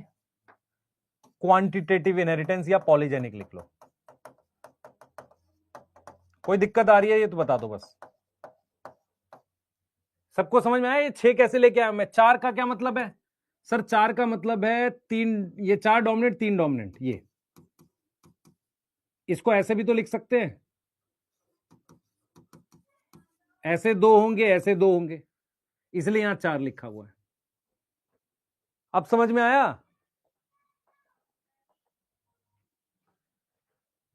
सोलह बॉक्स बनेंगे, आप देखो ना नंबर सम 16 आ रहा है इसका। ये मैं आपको समझा रहा हूं कि पॉलीजेनिक का हमारे पास एक और एग्जांपल, अगर आप चाहो, कर्नल कलर। कर्नल समझ में आता है? ये सब पॉलीजेनिक के एग्जांपल लिखे हैं। किसके एग्जांपल है? पॉलीजेनिक के, पॉलीजेनिक के, पॉलीजेनिक के, है ना। आप ये देखो, ये वाला किसको नहीं समझ में आया क्या किया मैंने? ये रेशियो एक्सपेक्टेड क्या थी? 9331। आई क्या? 14641। अगर ऐसी रेशियो आपको कहीं मिले जहां पर बढ़ रहा है फिर घट रहा है। अच्छा, ट्राई हाइब्रिड का मतलब 3 character, 1 6 15 20 16 6 1। Yes. Fourth point, range involve होती है। रेंज समझ में आता है? देखो ये रेंज की फॉर्म में जा रहा है बेटा। रेंज क्या होती है? जैसे मेंडल ने जो कैरेक्टर दिए थे ना, उसमें टॉल और ड्वार्फ था। ऐसा नहीं था कि टॉल से थोड़ा कम फिर कम फिर कम। ये इसमें रेंज इन्वॉल्व है। जब रेंज होती है ना, रेंज और ग्रेडियंट इन्वॉल्व होता है, उसको कंटिन्यूअस वेरिएशन कहते हैं। उसको हम क्या बोलते हैं? कॉन्टिन्यूअस वेरिएशन कहते हैं। फोर्थ पॉइंट समझ में आया? जल्दी जल्दी जल्दी।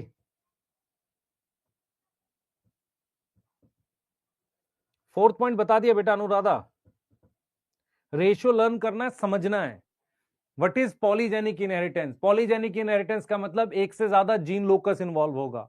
पॉलीजेनिक इनहेरिटेंस क्वांटिटेटिव ट्रेट है, number of dominant allele matter करती है। हर एलील एक कंट्रीब्यूशन करती है। एनवायरमेंट का भी इंपैक्ट होता है। एग्जांपल स्किन कलर और ये बाकी चीजें। अगर 3 लोकस लूंगा तो ये रेशियो है। 3 लोकस मतलब ट्राई हाइब्रिड। 2 लोकस लूंगा तो ये रेशियो है।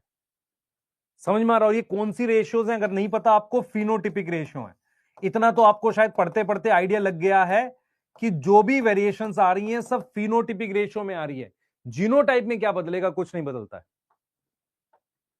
एनसीईआरटी रीड करके देख लो, आपको सारा समझ में आ जाएगा। देखो ये लिखा हुआ, देखो मेंडल ने जो ट्रेट स्टडी करी थी वो मेनली क्या थी बताओ? मेनली क्या थी? आइदर पर्पल और white, but if you look around you will find that there are many traits which are not so distinct in their occurrence gradient. For example, in humans, we don't just have tall or short people. ठीक है, हमारे पास range होती है। Range समझ में आ रहा है? Range होती है, और सच ट्रेट्स आर कंट्रोल बाई 3 और मोर जीन्स। 3 क्यों बोल रहा है बेटा? 2 लोकस है ना। 3 क्यों लिखा है इसने यहां पर? 3 क्यों लिखा? 2 लोकस है, एंड दस कॉल्ड पॉलीजेनिक। 3 और मोर जीन, देखो मोर देन 1 लोकस, या 3 या 3 से ज्यादा जीन, क्योंकि 3 जीन लाने के लिए कम से कम 2 लोकस लाने पड़ेंगे ना, ये लिखा हुआ है। मल्टीपल जीन्स, ठीक है, इस पर किसका एनवायरमेंट भी है? इन्फ्लुएंस है एनवायरमेंट का। और इसमें फिनोटाइप क्या रिफ्लेक्ट करता है? देखो ये लिखा हुआ, contribution of each allele, contributive effect है, देखो ये लिखा हुआ। और हर एलील का इफेक्ट ऐड हो रहा है, जैसे जैसे मेलानिन आ रहा है ऐड हो रहा है। आप देखो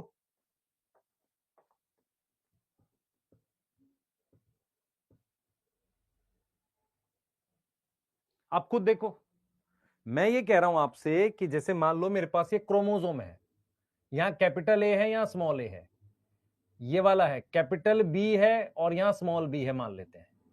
तो मुझे 2 लोकस लेने, 1 और 2। जब 2 लोकस लोगे तो कम से कम 3 आएंगी, 1 2 3, और उससे ज्यादा मतलब 4 भी आ सकती है, इसीलिए लिखा हुआ ये। ठीक है, फिनोटाइप क्या रिफ्लेक्ट कर रहा है? कंट्रीब्यूशन। क्या बनाया डायग्राम? ये देख, हर एलील कंट्रीब्यूट कर, ये देख क्या लिखा है, ईच एलील कंट्रीब्यूट, डोमिनेंट वाली, ये देख कंट्रीब्यूशन, और उसका इफेक्ट ऐड कर रहे हैं। सही है? ये देखो, इसने इसको बोला है, ये वाला पर्सन, सही है, डार्क कलर है स्किन, और लाइट वाला कौन है? ये वाला हो गया। क्लियर है? 3 जीन ले ली इसने मान लो।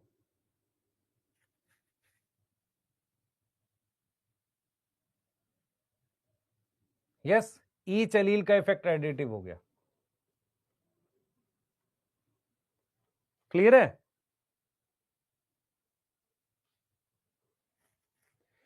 तीन डोमिनेंट का क्या है? इंटरमीडिएट, उसको हम मोलेटो बोलते हैं।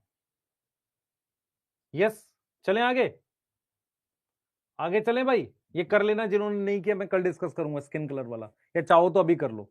Skin colour is an example. कोई लिख रहा था, इसको लिखना चाह रहा हो तो लिख लो, जिसने नहीं लिखा लिख लो फटाफट से, क्वेश्चन करा के मैं क्रोमोसोमल थ्योरी पे जा रहा हूं। यस,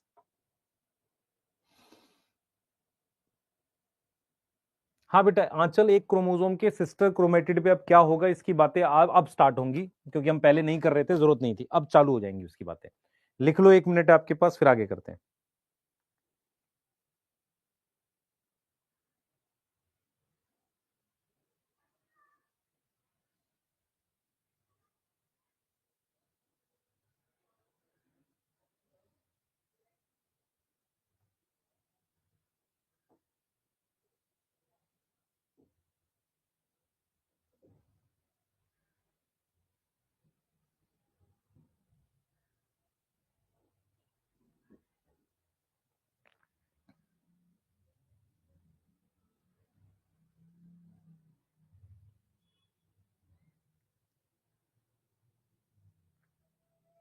चले आगे, लिख लिया हो तो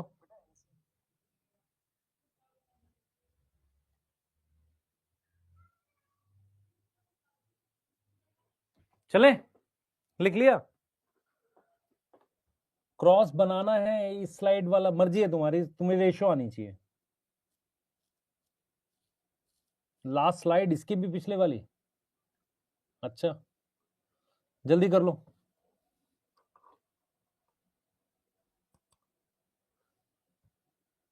स्लाइड कौन सी है पता नहीं, मैं गिन नहीं रहा हूं। चले आगे।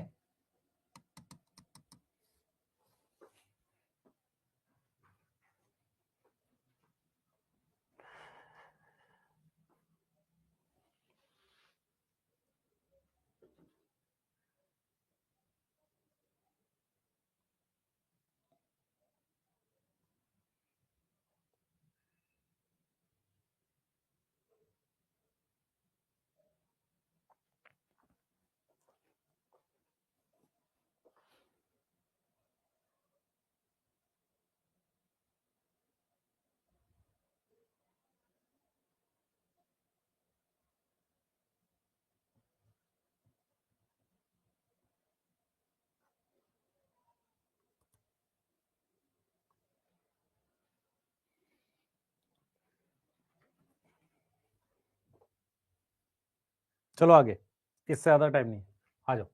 स्किन कलर किसका एग्जांपल है, कर लेते हैं इसको साथ में। Skin colour is an example of, multiple allele तो नहीं है, क्वांटिटेटिव और क्वालिटेटिव। क्वांटिटेटिव, रेंज और ग्रेडियंट ऑफ ट्रेट।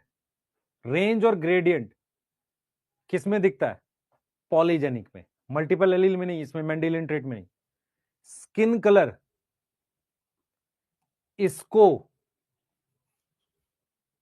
अगर सेम जीनोटाइप से क्रॉस कराएंगे तो कितने फिनोटाइप आए थे, 7 बनाए थे हमने। कितने फिनोटाइप आए थे, 7।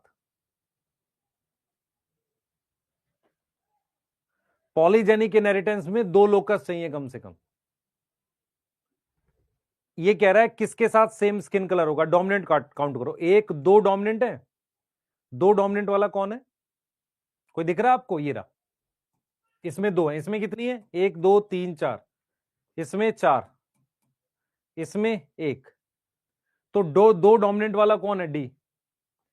For 1 character 1 locus 3 allele.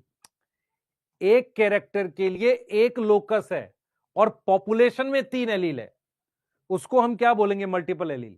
यहां पर एक कैरेक्टर के लिए 1 से ज्यादा लोकस है बेटा, यहां पर पॉलीजेनिक में एक कैरेक्टर के लिए 1 से ज्यादा लोकस है।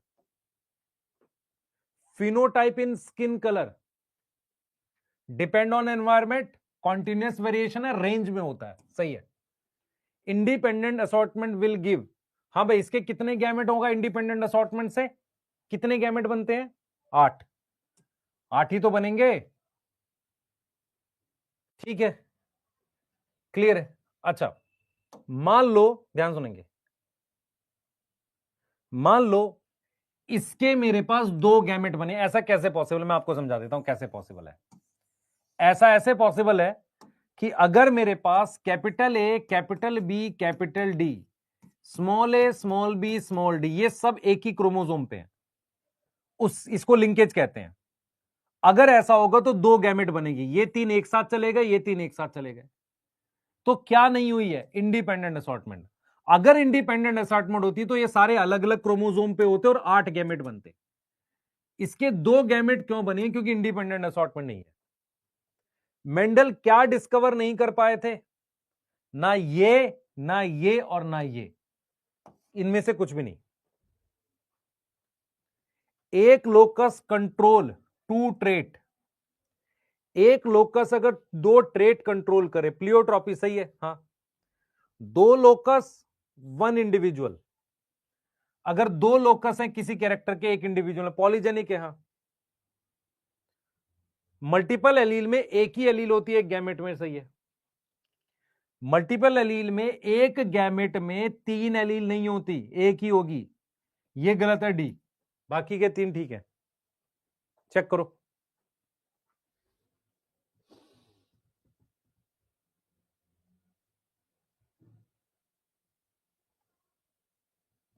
ठीक है, quality and quantity slide, quality and quantity slide. बच्चे आप मुझे बताओ, आप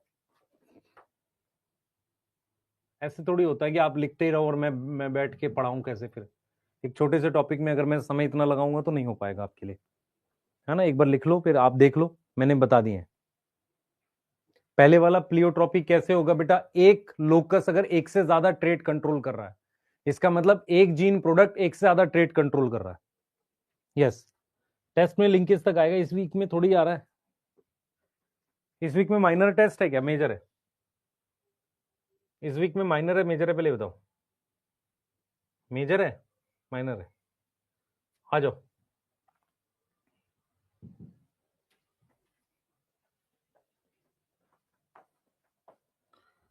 ठीक है, पढ़ते हैं, हो जाएगा।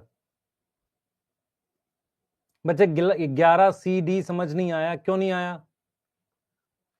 पढ़ना ध्यान से, छोटी छोटी चीजें तुम्हें समझ नहीं आती कैसे होगा बच्चे? पढ़, ध्यान से पढ़, पहले पढ़। सी क्या कह रहा है?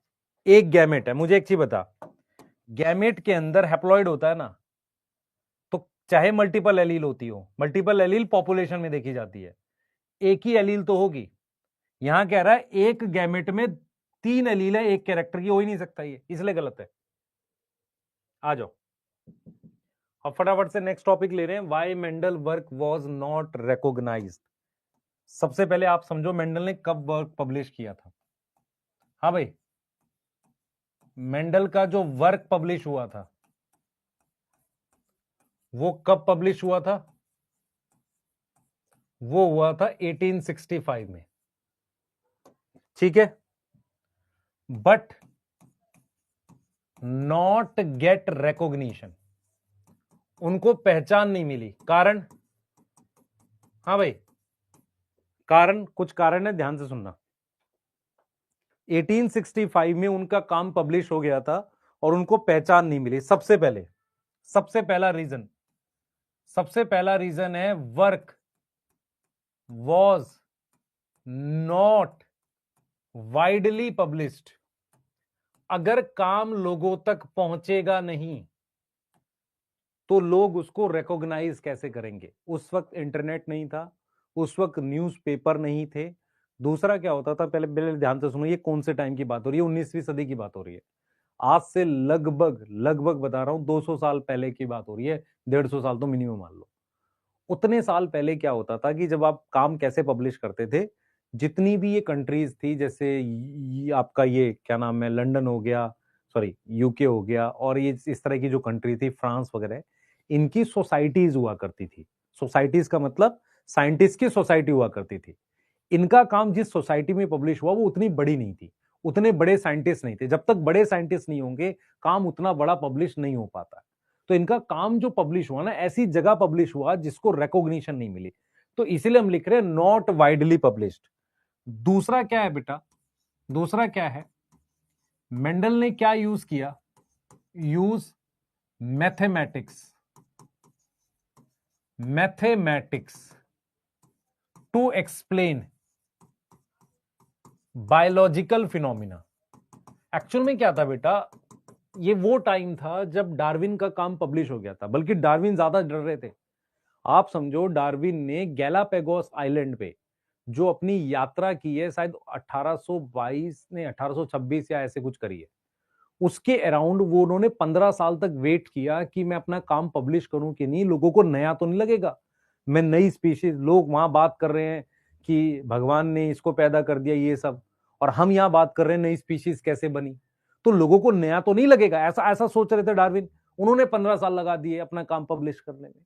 मेंडल ने एक्सपेरिमेंट कंप्लीट किया 63 में, 65 में पेपर अपने पब्लिश कर दिया, ठीक है भाई मेरा ये काम है।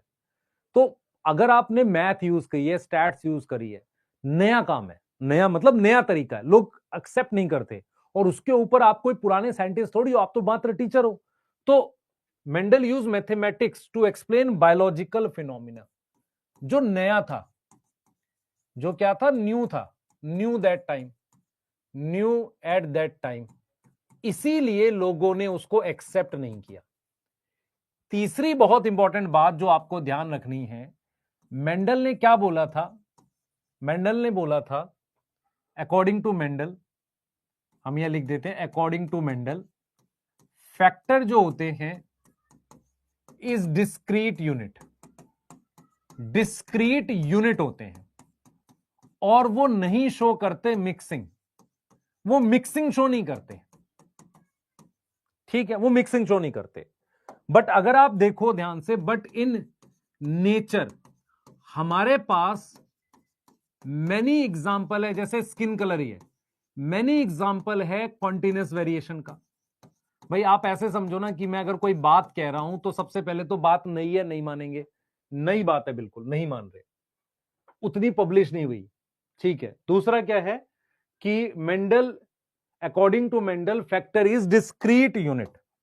फैक्टर क्या है? डिस्क्रीट यूनिट है, जो क्या शो नहीं करता, मिक्सिंग शो नहीं करता। बट इन नेचर बहुत सारे ऐसे एग्जांपल्स हैं जहां पर मुझे कंटिन्यूअस वेरिएशन मिलती है जो नहीं एक्सप्लेन हो सकती, which is not possible to explain, उसको एक्सप्लेन नहीं कर सकते, explain according to Mendel law, Mendel work. मेरी बात समझो ध्यान से भाई, पहले तो काम नया है, मैथ यूज कर दी, तीसरा आप कह रहे हो कि फैक्टर मिक्स नहीं होते, तो फिर हाइट वगैरह में रेंज क्यों दिखती है? एक बड़ा और एक छोटा इंसान दिखना चाहिए। तो नेचर में इतने सारे एग्जांपल थे कंटिन्यूअस वेरिएशन के जिसको मेंडल के लॉ एक्सप्लेन नहीं कर पा रहे थे। और एक चौथी सबसे इंपॉर्टेंट बात जो उस वक्त थी, बेटा मेंडल ने उस वक्त काम किया जब माइक्रोस्कोप बहुत अच्छे डेवलप नहीं थे, क्रोमोसोम देखा हुआ नहीं था। तो मेंडल ने बोला कि फैक्टर एक डिस्क्रीट यूनिट है, पर वो फैक्टर है कहां ये पता ही नहीं किसी को। मान लो मैं कह रहा हूं फैक्टर है, तो आप कह रहे हो ठीक है, आप कह रहे हो कि न्यूक्लियस में, हां, पर फिजिकली कहां प्रेजेंट है ये किसी को पता ही नहीं था। तो मेंडल ने जो बोला था, according to Mendel, according to Mendel factor क्या था बेटा? फैक्टर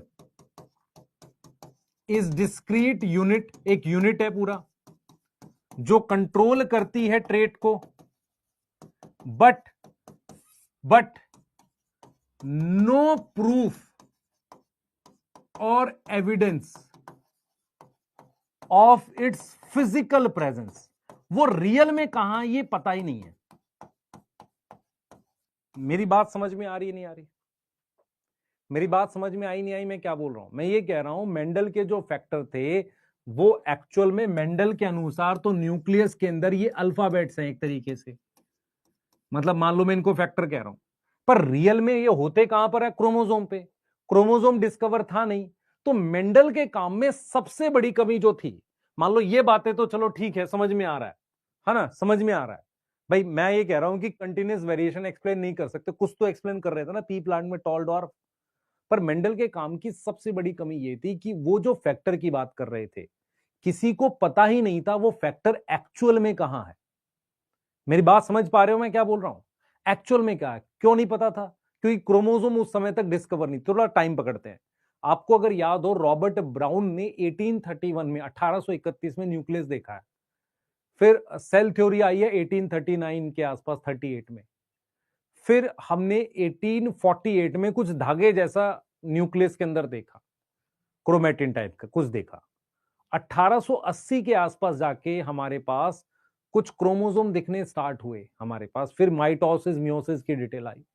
इसका मतलब जब मेंडल अपना एक्सपेरिमेंट पब्लिश कर रहे थे 1865 में, क्रोमोसोम के बारे में कुछ नहीं पता था किसी को।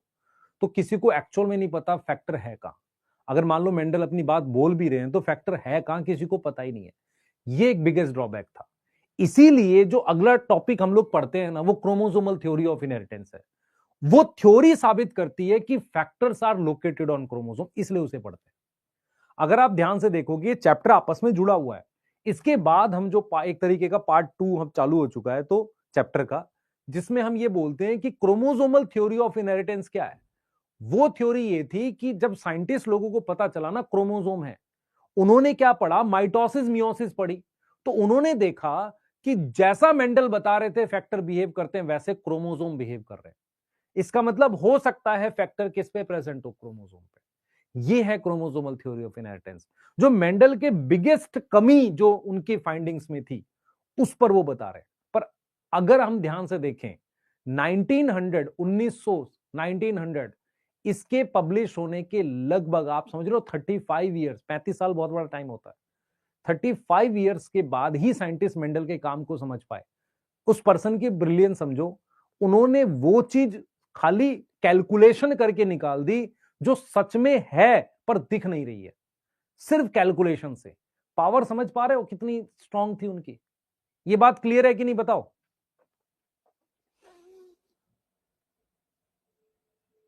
क्लियर है?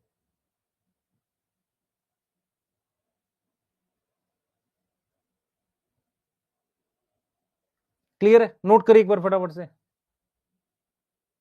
हाँ सर, आपने जो मॉर्फोलॉजी की वर्कशीट, बेटा अब देखता हूं मैं उसको ना, नहीं मिल रही तो खोजो एक बार फटाफट से। अब मैं क्लास छोड़ के ये काम तो नहीं करने वाला, पढ़ाई करो पहले। जीन का नाम फैक्टर क्यों नहीं रखा, वो उनकी मर्जी, जॉनसन ने जीन वर्ड डाला था, 1906 के आसपास था। नोट कर लीजिए, ठीक है, आगे पढ़ेंगे और ये देखेंगे इसका अगला टॉपिक हमारे पास एक्चुअल में क्या है। इसका अगला टॉपिक हमारे पास है क्रोमोसोमल थ्योरी ऑफ इनहेरिटेंस। ठीक है, इसका जो अगला टॉपिक है हमारे पास वो है क्रोमोसोमल थ्योरी ऑफ इनहेरिटेंस। अब आप आसानी से समझ सकते हैं कि इस थ्योरी की आवश्यकता क्यों पड़ी, इस थ्योरी की जरूरत क्यों पड़ी, क्योंकि मेंडल के काम में ये नहीं पता था कि फैक्टर्स कहां प्रेजेंट है। यस, हाँ, रील नहीं बनी होगी। यस, उस समय रील, देखो आपको एक चीज समझना पड़ेगा बेटा, अगर काम पब्लिश नहीं हुआ इसका मतलब वो है नहीं, इस बात का कोई प्रूफ नहीं है।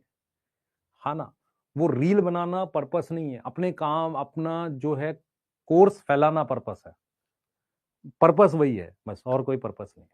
ठीक है, हाँ, ठीक है। अभी एक बच्चे का मेरे पास मैसेज आया कि सर मैं आ रहा हूँ, एक कुछ प्रोग्राम है शायद, पता नहीं किस तारीख को, क्या आप मिलोगे मेरे से, मैं दिल्ली बुलाया गया हमें।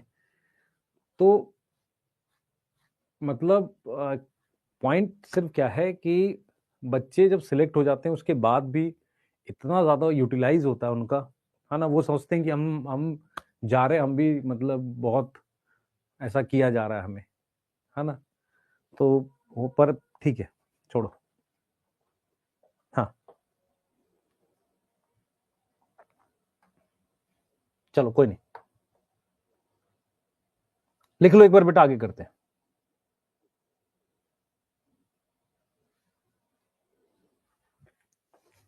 लिख लो,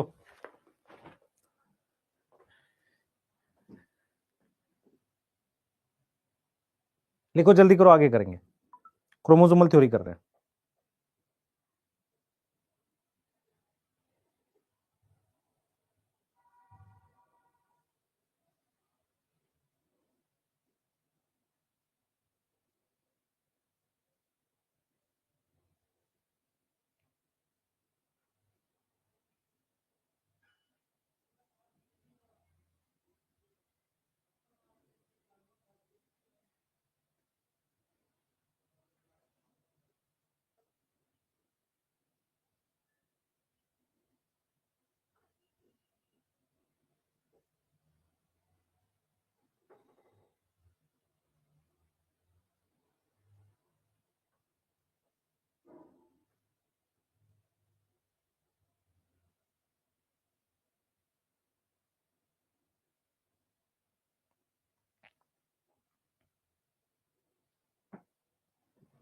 लिख लिया बेटा?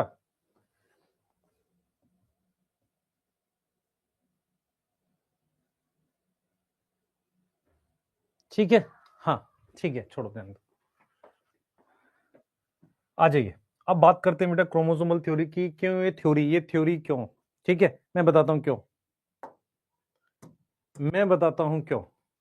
ठीक है, सुनना ध्यान से। ठीक है, वाई दिस थ्योरी, मैं क्या सोच रहा हूँ कुछ नहीं, चलो पढ़ते हैं। देखो, वाई दिस थ्योरी में जो बोलूंगा बहुत ध्यान से सुनोगे, आपको फोकस होना चाहिए। वाई दिस थ्योरी, देखो क्या हुआ था, सवाल ये उठ रहा है कि 1865 में एक साइंटिस्ट ने इतनी बड़ा काम कर दिया और वो कहां रह गया, पेपर्स की फॉर्म में छपा हुआ प्रिंटेड पड़ा था। ऐसा क्या हुआ कि क्रोमोसोमल थ्योरी आ गई अचानक से, कुछ तो हुआ होगा ना। जैसे मैं कहता हूं कि भाई ये काम हुआ तो उसका कोई रीजन है ना, तो वाई दिस थ्योरी, ऐसा क्या हुआ उस समय, मैं आपको बताता हूं क्या हुआ। कुछ चीजें हैं जो पॉइंट वाइज आपको समझनी है। अगर मैं आपसे कहूं कि वाई दिस थ्योरी, क्या ऐसा हुआ, सबसे पहला काम क्या हुआ बेटा, 1900 में तीन साइंटिस्ट थे। यस, तीन साइंटिस्ट थे जिन्होंने मेंडल के काम को मेंडल के वर्क को 3 साइंटिस्ट थे, मैं नाम लिख देता हूं उनके। एक है कार्ल कोरेंस, एक है एरिक वोन, टी साइलेंट है, शमाक, और एक है डी वरिस। ठीक है, ये 3 साइंटिस्ट है। इन्होंने क्या किया, समझना ध्यान से। इन्होंने क्या किया, 3 साइंटिस्ट थे, कार्ल कोरेंस, एरिक वोन टेस्माक और डी वरिस। इन्होंने मेंडल के काम को साथ में किया, क्या मेंडल्स के वर्क को रीडिस्कवर किया इंडिपेंडेंटली, अलग अलग रीडिस्कवर्ड किया इंडिपेंडेंटली। इसका मतलब जो काम खो गया था वापसी लाइट में आया। आप समझ रहे हो, इनकी वजह से वो काम वापसी लाइट में आया जो खो गया था, छुप गया था। तो सबसे पहले उनके काम को रीडिस्कवर किया गया। ठीक है सर। अब क्या हुआ, उसी के अराउंड हमारे पास एडवांसमेंट हो चुकी थी माइक्रोस्कोपी में। एडवांसमेंट का मतलब होता है बेटर माइक्रोस्कोप आ चुके थे, एडवांसमेंट इन माइक्रोस्कोपी। उससे क्या हुआ हमारे पास, साइंटिस्ट जो उस समय के थे, उन्होंने ऑब्जर्व किया अ थ्रेड लाइक स्ट्रक्चर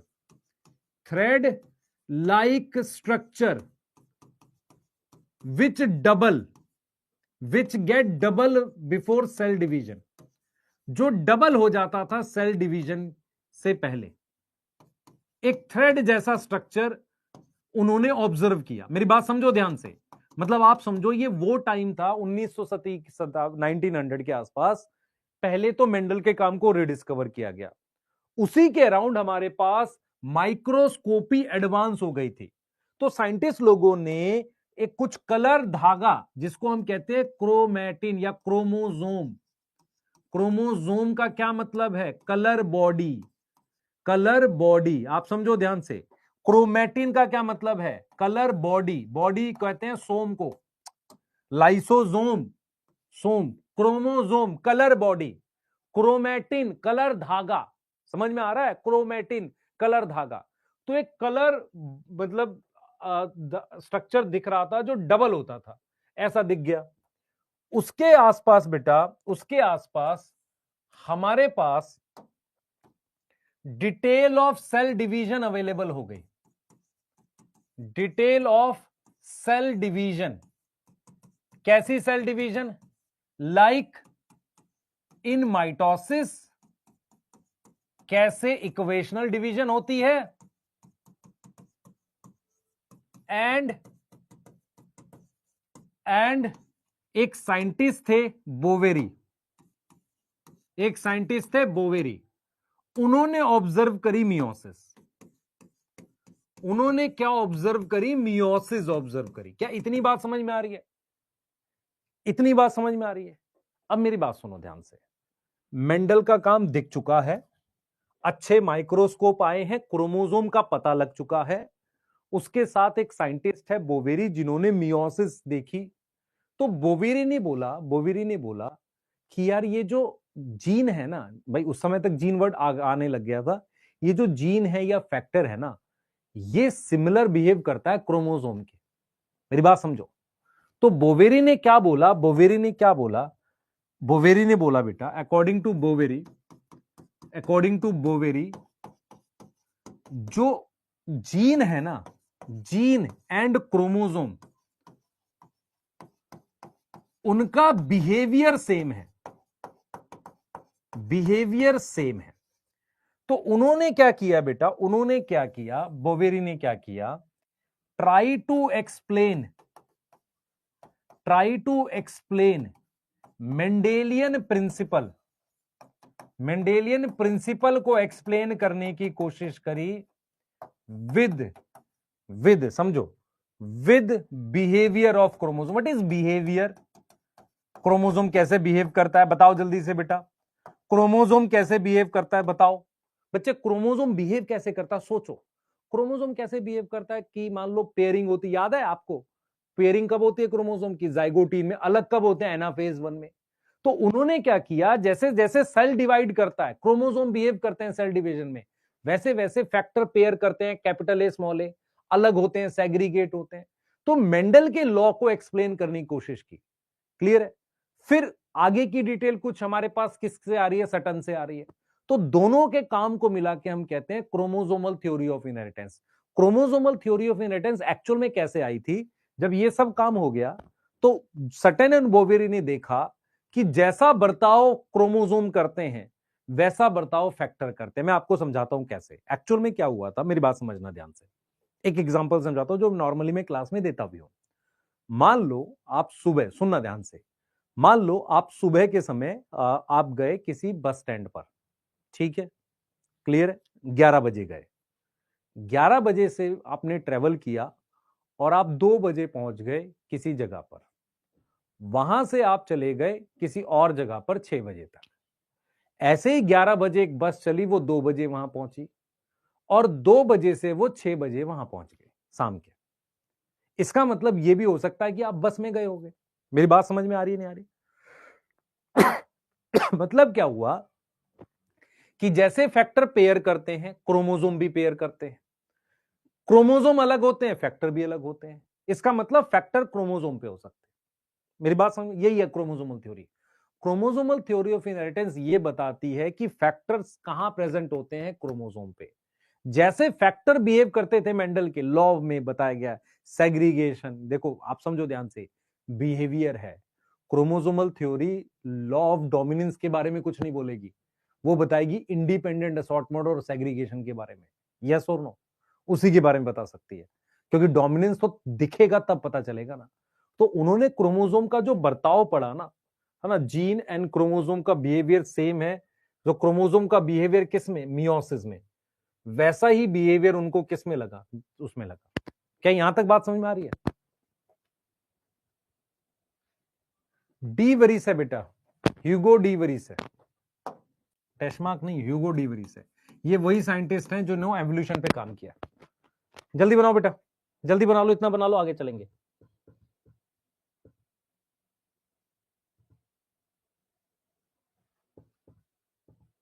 ठीक है, आपको ये समझ में आ रहा है कि क्रोमोसोमल थ्योरी आई कैसे? 3 साइंटिस्ट ने काम रिडिस्कवर किया, बेटर माइक्रोस्कोप आ गए, क्रोमोसोम डिस्कवर हो गया। बोवेरी किसकी पढ़ाई कर रहे थे? क्रोमोसोम का बिहेवियर। उन्होंने मियोसिस स्टडी करी, उन्होंने देखा कि क्रोमोसोम का बर्ताव और फैक्टर का बर्ताव सेम है। तो उन्होंने मेंडल के प्रिंसिपल को एक्सप्लेन करने की कोशिश करी, किसके साथ? क्रोमोसोम कैसे बर्ताव कर रहा है। यस यस, नोट करिए जल्दी से, चलिए जल्दी करिए, जल्दी फास्ट बेटा। कल की क्लास थोड़ी लंबी रहेगी, लिंकेज पढ़ेंगे।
लिख लिया बेटा, लिख लिया बेटा। छुट्टी 3 भी नहीं बजा अभी तो, सिर्फ छुट्टी के लिए जीते हो गया तुम लोग। तो छुट्टी ले लो, खत्म करो।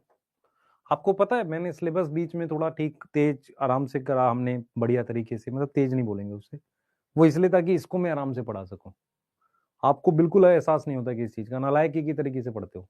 इसके जो क्वेश्चन दे दिए उनको बनाना है अब आपने, साथ में 11th भी रिवाइज कर रहे हैं, धीरे धीरे करो ना उसको अभ्यास से। छोड़ दिया एकदम, मर गए, खत्म। नहीं, अब नहीं करेंगे हम, जो सर बोलेंगे वही करेंगे, हम कुछ नहीं करते। दुष्ट कहीं के। सीरियस रहो ना, पढ़ाई करनी है यार, मतलब वो रील बनाने के लिए बुलाएंगे लोग तुम्हें भी, ऐसा नहीं है। तुम भी जाना वहां पे, झूठ बोल के आना, ये बोलना कि मैं रात में पढ़ता था। मतलब सुनो, अगर तुम्हें फेमस होना वही तरीका है, बोलना कि मैं दिन में ना कुछ नहीं करता था, दिन में मैं क्या था, वहां दूर जंगल में जाता था, लकड़ियां काट के लाता था, और फिर रात में पढ़ता था। ठीक है। अब 9 महीने में मैंने कितने चैप्टर्स किए? 80 चैप्टर किए। मुझे पहले से कुछ नहीं आता था भाई। मेरा फैमिली बैकग्राउंड अगर उतना स्ट्रांग नहीं है तो मुझे पहले से नहीं आता होगा ना, तभी स्ट्रांग नहीं, उसका यही मतलब होता है। मेरा आईक्यू भी उतना एक्स्ट्रा ऑर्डिनरी नहीं था, क्योंकि बचपन से उतना सपोर्ट नहीं था। फिर भी मैं दिन में लकड़ी काटता था और रात में जाके मैं पढ़ाई करता था। दिन में लकड़ी काटना है, रात में पढ़ाई करना, ये वाली आपने बात बोलनी है। हाँ, चले। हाँ हाँ, हम लोग जब यूपीएससी की तैयारी कर रहे थे तो एक हमारा फ्रेंड था, तो बोला कि यार मेरा ना वो निकल गया फॉरेस्ट ऑफिसर सर्विस एग्जाम, और मुझे एक जगह इंटरव्यू करना है, जाके बताना है। तो कह रहा मैंने वहाँ ये बोल दिया मैं रिक्शा चलाता था। मैंने कहा कैसे? तो कह रहा है कि मेरे पापा जो है ना, उनका वो है, बिजनेस है कि उन्होंने बहुत सारे रिक्शे ना किराए पे लेके चलवाते हैं। तो मैंने बोल दिया कि मैं भी रिक्शा चलाता था। अब तो सिलेक्ट हो गया हूँ। और मेरे ख्याल से उस भाई ने कोई भी मूवी नहीं छोड़ी। मुखर्जी नगर, शायद आपको नहीं पता होगा, दिल्ली में वहाँ एक हॉल है बत्रा, वहाँ मूवी लगती थी, वो सब देख डाली भाई ने। ठीक है। कौन पूछने जा रहा है? और स्टोरी वो अच्छी होती है जिसमें थोड़ा सा स्ट्रगल दिखे। आ जाओ, आगे चलते हैं। इंपॉर्टेंट पॉइंट्स पे आते हैं क्रोमोसोमल थ्योरी के।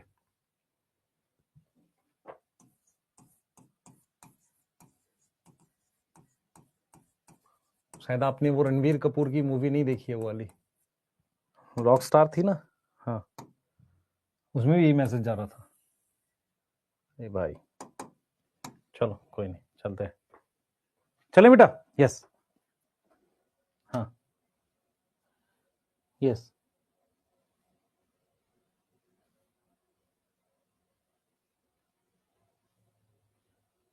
बच्चे मेरी बात समझो ध्यान से। कभी भी ना गरीबी स्ट्रगल जो है वो दूसरे को मोटिवेट करने के लिए हो सकता है, लेकिन अपनी गरीबी, अपनी स्ट्रगल जब मैं बताऊंगा ना, तो उसमें क्या होगा, मैं फैमिली के उन लोगों को भी एक्सपोज करूंगा जो सपोर्ट नहीं कर पाए। हो सकता है वो कैपेबल भी ना रहे हो। जैसे मान लो मैं कहने लगूं यार बहुत गरीब थे, ये भी नहीं था, वो भी नहीं था, कहीं ना कहीं मैं अपने पेरेंट्स को भी तो एक्सपोज कर रहा हूँ कि उनकी भी तो नाकामी हुई। आप समझो ध्यान से, इन चीजों को भी आदमी को सोचना चाहिए। लोग समझते नहीं इस बात को। ये बहुत जरूरी चीज होती है बेटा। आ जाओ चालू करते हैं। छोड़ो, हाँ पढ़ाई करो, छोड़ो ना क्या करना।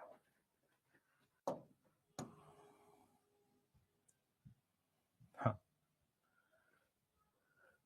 आ जाओ। इंपॉर्टेंट पॉइंट क्या है, सुनो ध्यान से। हमारे पास क्या थे बेटा, साइंटिस्ट हैं जिनका नाम है सटन एंड बोवेरी। इन्होंने 1902 में क्या किया, ध्यान सुनेंगे, क्या किया, try to explain Mendelian principle, दोनों ने किया, with chromosome behaviour during cell division. Cell division में ध्यान से सुनना, उन्होंने कुछ बातें बोली जो आपके लिए इंपॉर्टेंट है। According to them, first, chromosome occur in pair. Chromosome किस में होते हैं? पेयर में। फैक्टर भी किस में होंगे? Factor also occur in pair. मेरी बात समझो ध्यान से, फैक्टर भी किस में होते हैं? पेयर में। मेरी बात समझो ध्यान से, मेरी बात समझो ध्यान से। ठीक है। Yes.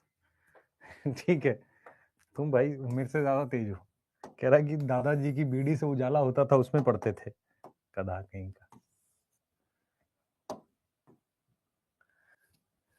Chromosome occur in pair, factor occur also occur in pair. आ जाओ। दूसरी चीज, क्रोमोसोम पेयर में होते हैं, फैक्टर भी पेयर में होते हैं। अब जैसे क्या होता है, क्रोमोसोम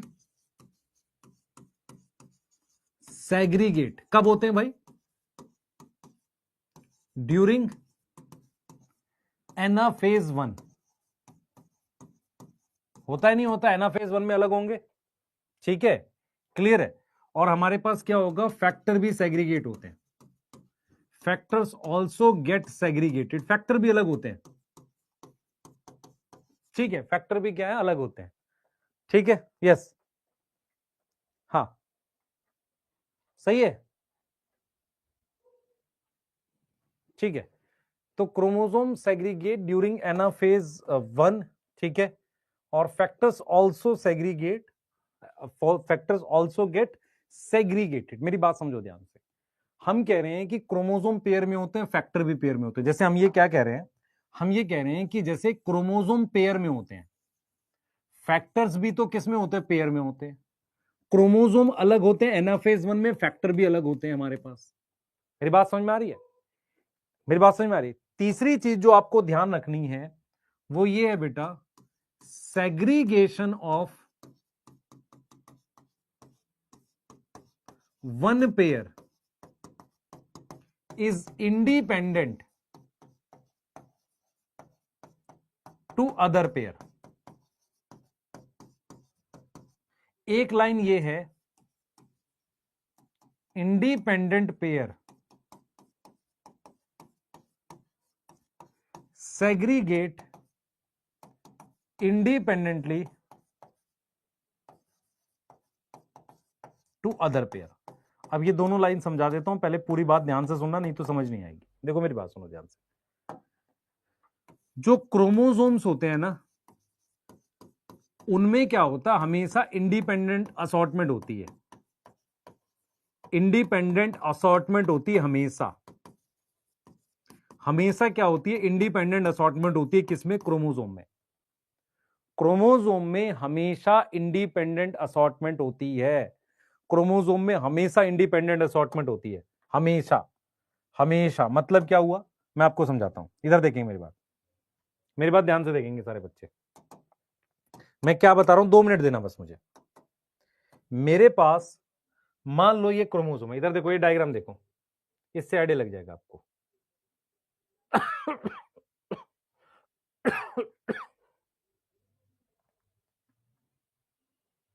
देखो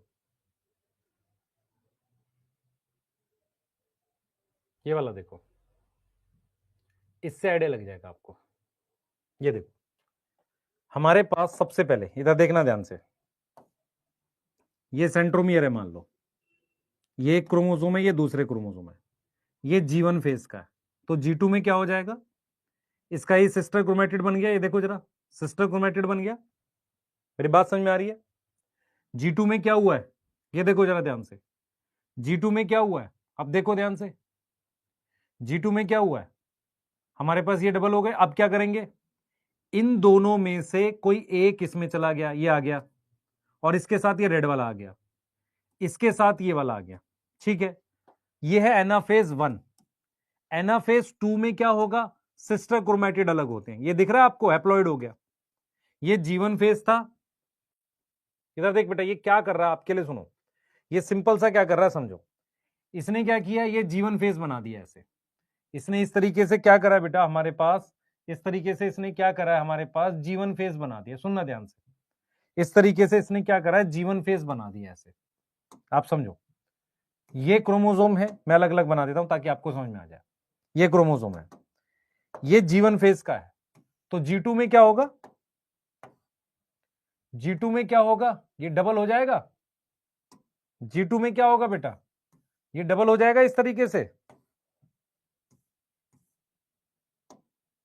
बोलो, ये डबल हो गए, यस, ये डबल हो गए नहीं हो गए, ये सेंट्रोमियर बना देते हैं यहां पे, ये डबल हो गए, ठीक। अब क्या किया मैंने एनाफेज 1 किया। एनाफेज 1 में मेरे पास ये इसके साथ आ गया, ये आ गया इसके साथ, ठीक है, और ये अलग हो गया, ये कर रहा है ये। तो ये कैसे सेल बन गए? हैप्लॉइड बन गए, ये 2 सेल बन गए हैप्लॉइड। अब एनाफेज 2 में क्या होगा? ये सिस्टर क्रोमेटिड अलग हो जाएंगे। एनाफेज 2 में क्या होगा आपको पता चल रहा है? ये चीज क्या कर रहा हूं मैं बेटा, ये मेरे पास ये क्या है, ये सिस्टर क्रोमेटिड है। अब मेरे पास क्या हो जाएगा? सिस्टर क्रोमेटिड अलग हो जाएंगे। तो मेरे पास ये 4 सेल बन गई है, ऐसे 4 बन गए। तो इसमें मेरे पास ये चला गया, ये देखो। तो ये अलग हो गए बच्चे, ये और ये अलग होके एक इसमें आ गया। ऐसे ही यहां हो गया, क्लियर है? ऐसे ही इसमें हो गया ये चीज। तो ये कर रहा है। अब मैं ये कह रहा हूं बेटा कि ऐसा भी तो पॉसिबल है कि इसके साथ ये आ जाए। वो इसने इस डायग्राम में दिखाया एनसीईआरटी में, वो इसने इस वाले डायग्राम में दिखाया। तो ये वाला देख बेटा, ये वाला देख डायग्राम, ये वाला डायग्राम दिख रहा है? यहां बेटा क्रॉसिंग ओवर नहीं बताई अभी उसने। देख यहां पे इसने क्या किया है, ये जो ऑरेंज वाला है इसके साथ, ठीक है, कौन चला गया? ग्रीन वाला। यहां पे ऑरेंज वाले के साथ रेड वाला चला गया, पॉसिबिलिटी बता रहा है, ठीक है। तो मेरे पास क्या हो गई? एनाफेज 1 हो गई यहां पर। अब 2 में क्या होगा? सिस्टर क्रोमेटिड अलग होंगे, तो इसके साथ ये, इसके साथ ये, देखो ऐसा हो गया। अब इसमें क्या हुआ है? इसके साथ रेड गया था तो ये रहा और ये रहा। तो ये एनाफेज 2 हो गया बेटा, यहां पे 2 हो चुका है, ये एनाफेज 2 हो चुका है। आप देख लो। तो ये क्या है? एक तरीके से डिफरेंट कॉम्बिनेशन बने हुए हैं। ये क्या बने हैं? डिफरेंट कॉम्बिनेशन बने हुए हैं। इसी को इंडिपेंडेंट असॉर्टमेंट कहते हैं ना। इंडिपेंडेंट असॉर्टमेंट क्या कहता है? इसके साथ ये भी जा सकता है जो ये केस है, इसके साथ ये भी जा सकता है जो ये केस है। इसे इंडिपेंडेंट असॉर्टमेंट कह रहे हैं। मेरी बात समझ में आ रही है? आप देखो कितने टाइप के गैमेट बने, मैं आपको काउंट करा देता हूं कितने टाइप के बने। ये दोनों एक ही जैसे, ये दोनों एक जैसे, तो एक टाइप ये हो गया, दूसरा टाइप ये हो गया, तीसरा टाइप ये हो गया, चौथा टाइप ये हो गया। तो अगर यहां पर मैं कैपिटल ए लिख देता और यहां स्मॉल ए लिखता, यहां कैपिटल बी लिखता, यहां स्मॉल बी लिखता, तो कैपिटल ए के साथ कैपिटल बी जा सकता है, तो फिर स्मॉल ए के साथ स्मॉल बी गया है। यहां पर कैपिटल ए के साथ स्मॉल बी गया है, समझ आ रहा है? और स्मॉल ए के साथ कैपिटल बी गया है, ये रहा। क्लियर है? सोच लो। तो इसका मतलब ये वाला क्या है? कैपिटल ए कैपिटल बी है भाई, ये सिस्टर क्रोमेटिड एक दूसरे कॉपी। ये स्मॉल ए स्मॉल बी है, ये क्या हो गया? कैपिटल ए स्मॉल बी, और ये क्या हो गया? Small A capital B. तो कितने तरह के गैमेट बन गए? 4 तरह के बन गए। डायग्राम बनाना नहीं है, सिर्फ समझना है भाई। ऑलवेज नहीं लेंगे, मैं आपको सिर्फ ये समझा रहा हूं। इसका मतलब इसको मैं कैसे लिखता? ऐसे लिखता। इससे कितने गैमेट बनते? ए बी, ए के साथ स्मॉल बी, स्मॉल के साथ कैपिटल बी, स्मॉल के साथ स्मॉल बी। मेंडल ऐसे बनाता था। क्रोमोसोमल थ्योरी क्या बता रही है? कि क्रोमोसोम अलग होते हैं। तो एनाफेज 1 में क्या होता है? इसके साथ ये चला जा सकता है या इसके साथ ये चला जा सकता है, देख लो। अब देखो मैं क्या समझा रहा हूं आपको। हमारे पास ये जो पैराग्राफ दे रखा है, इसको एक्सप्लेन कर रहा हूं क्रोमोसोमल थ्योरी में। ये वाला आपने बनाना क्या है? सिर्फ ये लिखना है इंपॉर्टेंट पॉइंट्स में। ये देखो, हमारे पास क्या क्रोमोसोम पेयर में होते हैं? ये देख, क्रोमोसोम पेयर में होते हैं, ये देख यहां पे क्रोमोसोम पेयर में होते हैं, हाँ है। फैक्टर भी पेयर में होते हैं, ये लिखा हुआ। ये अलग कब होते हैं? गैमेट बनाते वक्त। ये भी अलग कब होते हैं? गैमेट बनाते वक्त। लेकिन यहां पर है जो बात अलग लिखी हुई है, यहां पर लिखा हुआ एक पेयर इंडिपेंडेंट सेग्रीगेट होगा दूसरे पेयर से। यहां पर लिखा है independent pair segregate independently to each other. मैं आपको थोड़ा सा समझाता हूं, ध्यान से सुनेंगे। क्रोमोसोम की सेग्रीगेशन हमेशा इंडिपेंडेंट होती है, लेकिन फैक्टर के लिए जरा समझो मैं क्या समझा रहा हूं। मान लो मैंने ऐसे एक क्रोमोसोम बना दिया और एक क्रोमोसोम ये बना दिया। यहां पर मैंने क्या लिखा है? यहां पर मैंने लिखा है कैपिटल ए, यहां पर लिखा है स्मॉल ए, यहां पर लिखा है कैपिटल बी, यहां स्मॉल बी, यहां पर लिखा है कैपिटल डी और यहां लिखा है स्मॉल डी। मेरी बात ध्यान से सुनना। ये दोनों पेयर, ये एक पेयर है और ये दूसरा पेयर है। ये दोनों पेयर डिपेंडेंट पेयर है, एक दूसरे पर निर्भर है। ये वाला पेयर और ये वाला पेयर इंडिपेंडेंट पेयर है। क्लियर है? इंडिपेंडेंट पेयर है। क्लियर? मेरी बात समझो ध्यान से, मेरी बात समझो। ये वाला पेयर, दिस पेयर और this pair is dependent pair. ठीक, ये वाला पेयर और ये वाला पेयर, ये वाला पेयर क्या है? इंडिपेंडेंट पेयर है। सही है? तो क्रोमोसोम जैसे इसका अलग होना, इसका अलग होना, इसके अलग और इसके अलग होने पे डिपेंड नहीं करता। फैक्टर के लिए क्या जरूरी है कि वो इंडिपेंडेंट पेयर्स होने चाहिए, तभी उनमें इंडिपेंडेंट असॉर्टमेंट होगी। इसका मतलब वो अलग अलग क्रोमोसोम पे होने चाहिए। यही चीज हम यहां पर लिख रहे हैं कि अगर आप ध्यान से देखो, क्रोमोसोम भी पेयर में होते हैं, फैक्टर भी पेयर में होते हैं। क्रोमोसोम भी अलग होते हैं ना फेज वे में, फैक्टर भी क्या होते हैं? अलग होते हैं। सेग्रीगेशन ऑफ वन पेयर का, एक पेयर का अलग होना दूसरे पेयर पे डिपेंड नहीं करता। ये क्रोमोसोम के लिए ट्रू है। पर फैक्टर के लिए क्या होना चाहिए? फॉर फैक्टर हमारे पास क्या होना चाहिए बेटा? इंडिपेंडेंट पेयर होना चाहिए। मतलब ऐसा पेयर जो दूसरे पे डिपेंड ना हो। अब मैं आपसे पूछ रहा हूं, कब मेरे पास पेयर एक दूसरे पे डिपेंड होगा? जैसे ये वाला पेयर और ये वाला पेयर एक डिपेंडेंट, निर्भर पेयर है, क्योंकि इसमें हमेशा ए के साथ बी जाएगा और स्मॉल ए के साथ स्मॉल बी जाएगा। ये डिपेंडेंट पेयर है। सही है? ये दोनों जो है इंडिपेंडेंट पेयर। और आपने देखा भी है, मेरी बात सुनो, आपने देखा भी है एक क्रोमोसोम पे कई कैरेक्टर होते हैं। इसीलिए क्या होता है, कई बार क्या होता है, अगर फादर से कान मिल रहे हैं तो फादर से बाल भी मिल रहे हैं, तो कान और बाल की जीन वो एक ही क्रोमोसोम पे होगी, इसलिए वो मिल रहे हैं। मेरी बात समझ में आ रही है? मेरे पास फैक्टर में इंडिपेंडेंट असॉर्टमेंट कब होगी? जब ये बी और ये अलग अलग क्रोमोसोम पे है।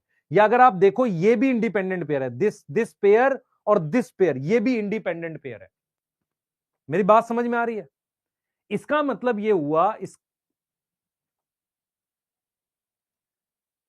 मेरी बात सुनो, इसका मतलब ये हुआ, समझना मेरी बात, इसका मतलब ये हुआ, क्रोमोसोमल थ्योरी ये बता रही है factors are located on chromosome, ये बता रही है। मेरी बात समझो ध्यान से, मेरी बात समझो।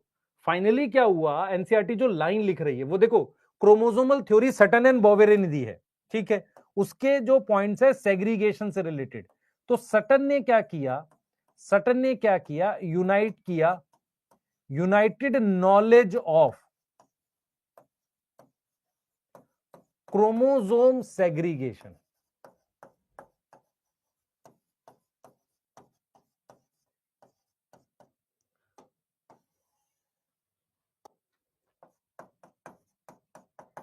फैक्टर सेग्रीगेशन विद क्रोमोसोम्स, ठीक है, and proposed chromosomal theory of inheritance.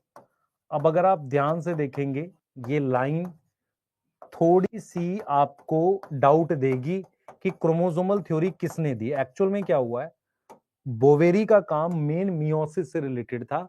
Sutton ने एक्चुअल में वो जो था ना सेग्रीगेशन वाली बात, वो सटन ने करी थी। तो सटन ने क्या किया था कि फैक्टर्स कैसे अलग होते हैं उसकी वजह से क्रोमोसोमल थ्योरी ऑफ इनहेरिटेंस दी थी। और वो दी कब थी? 1902 में, ठीक है, बोवेरी के साथ।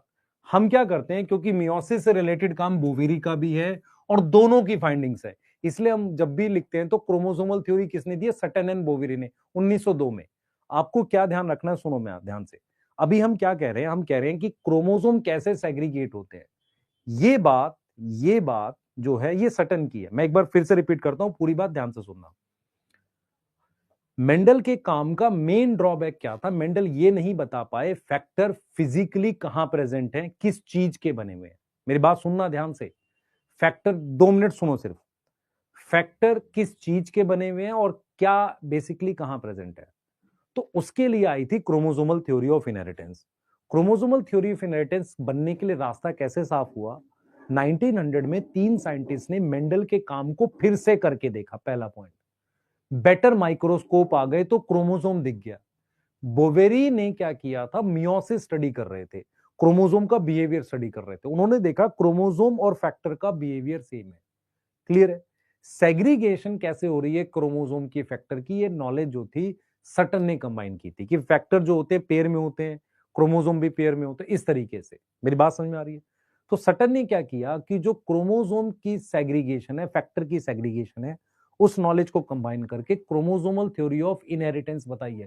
क्रोमोसोम कैसे इनहेरिट होते हैं, ऐसे अलग होके, ऐसे ही फैक्टर इनहेरिट होते हैं। अगर नीट में क्वेश्चन आता है क्रोमोसोमल थ्योरी ऑफ इनहेरिटेंस किसने दी, हमेशा आंसर सटन एंड बोवेरी ही मिलेगा, आपको यही आया हुआ है। अगर आपको ऑप्शन में सटन भी मिल जाए, सटन एंड बोवेरी और सटन है, तो आप सटन मार्क कर देना, क्योंकि एनसीईआरटी ने फाइनली इनको लिखा हुआ है। क्लियर है? सही है। लिंकेज इसके बाद पता चली, जैसे अगर आप ध्यान से देखोगे ना, हमें यह तो पता चल गया कि क्रोमोसोम जो पर हमारे पास फैक्टर्स प्रेजेंट होते हैं, इसके बाद हम लिंकेज का टॉपिक पढ़ते हैं। देखो आपको समझना पड़ेगा, सबसे पहले हमने यह बताया कि factors are located on chromosome. अब हम यह बताएंगे कि एक से ज्यादा होते हैं, तो इसका मतलब लॉजिकली इसके बाद लिंकेज का ही टॉपिक बनता है। क्लियर है? सी रिपीट कर दो, देख बच्चे मेरी बात सुन। सेग्रीगेशन ऑफ, ये पढ़ ले, सेग्रीगेशन ऑफ वन पेयर, देख ध्यान से सुन, सेग्रीगेशन ऑफ वन पेयर, इधर देख, एक पेयर की सेग्रीगेशन इंडिपेंडेंट है दूसरे पेयर से। एक पेयर का अलग होना दूसरे पेयर पे डिपेंड नहीं करता। इंडिपेंडेंट पेयर्स क्या होते हैं, ये वाला पेयर और ये वाला पेयर इंडिपेंडेंट है। तो फैक्टर्स के लिए कब होगा, जब वो इंडिपेंडेंट पेयर्स होंगे, ये लिखा होगा। सी रिपीट करा बच्चे मैंने, ठीक है। अगर आपको एक्चुअल में फील लेना टॉपिक का, कुछ मत करो, एनसीईआरटी उठाओ, क्रोमोसोमल थ्योरी ऑफ इनहेरिटेंस का पूरा पैराग्राफ पढ़ो, बस लिंकेज से पहले तक का, ज्यादा नहीं, 2 पैराग्राफ मेरे कहने से अभी पढ़ो, सब छोड़ के पहले वही पढ़ो एनसीईआरटी खोल के। जो ईमानदारी से मेरी बात मानेंगे वो सच में पढ़ेंगे, ठीक है? क्लियर है? कल हम लोग पढ़ रहे हैं बेटा लिंकेज। बाय।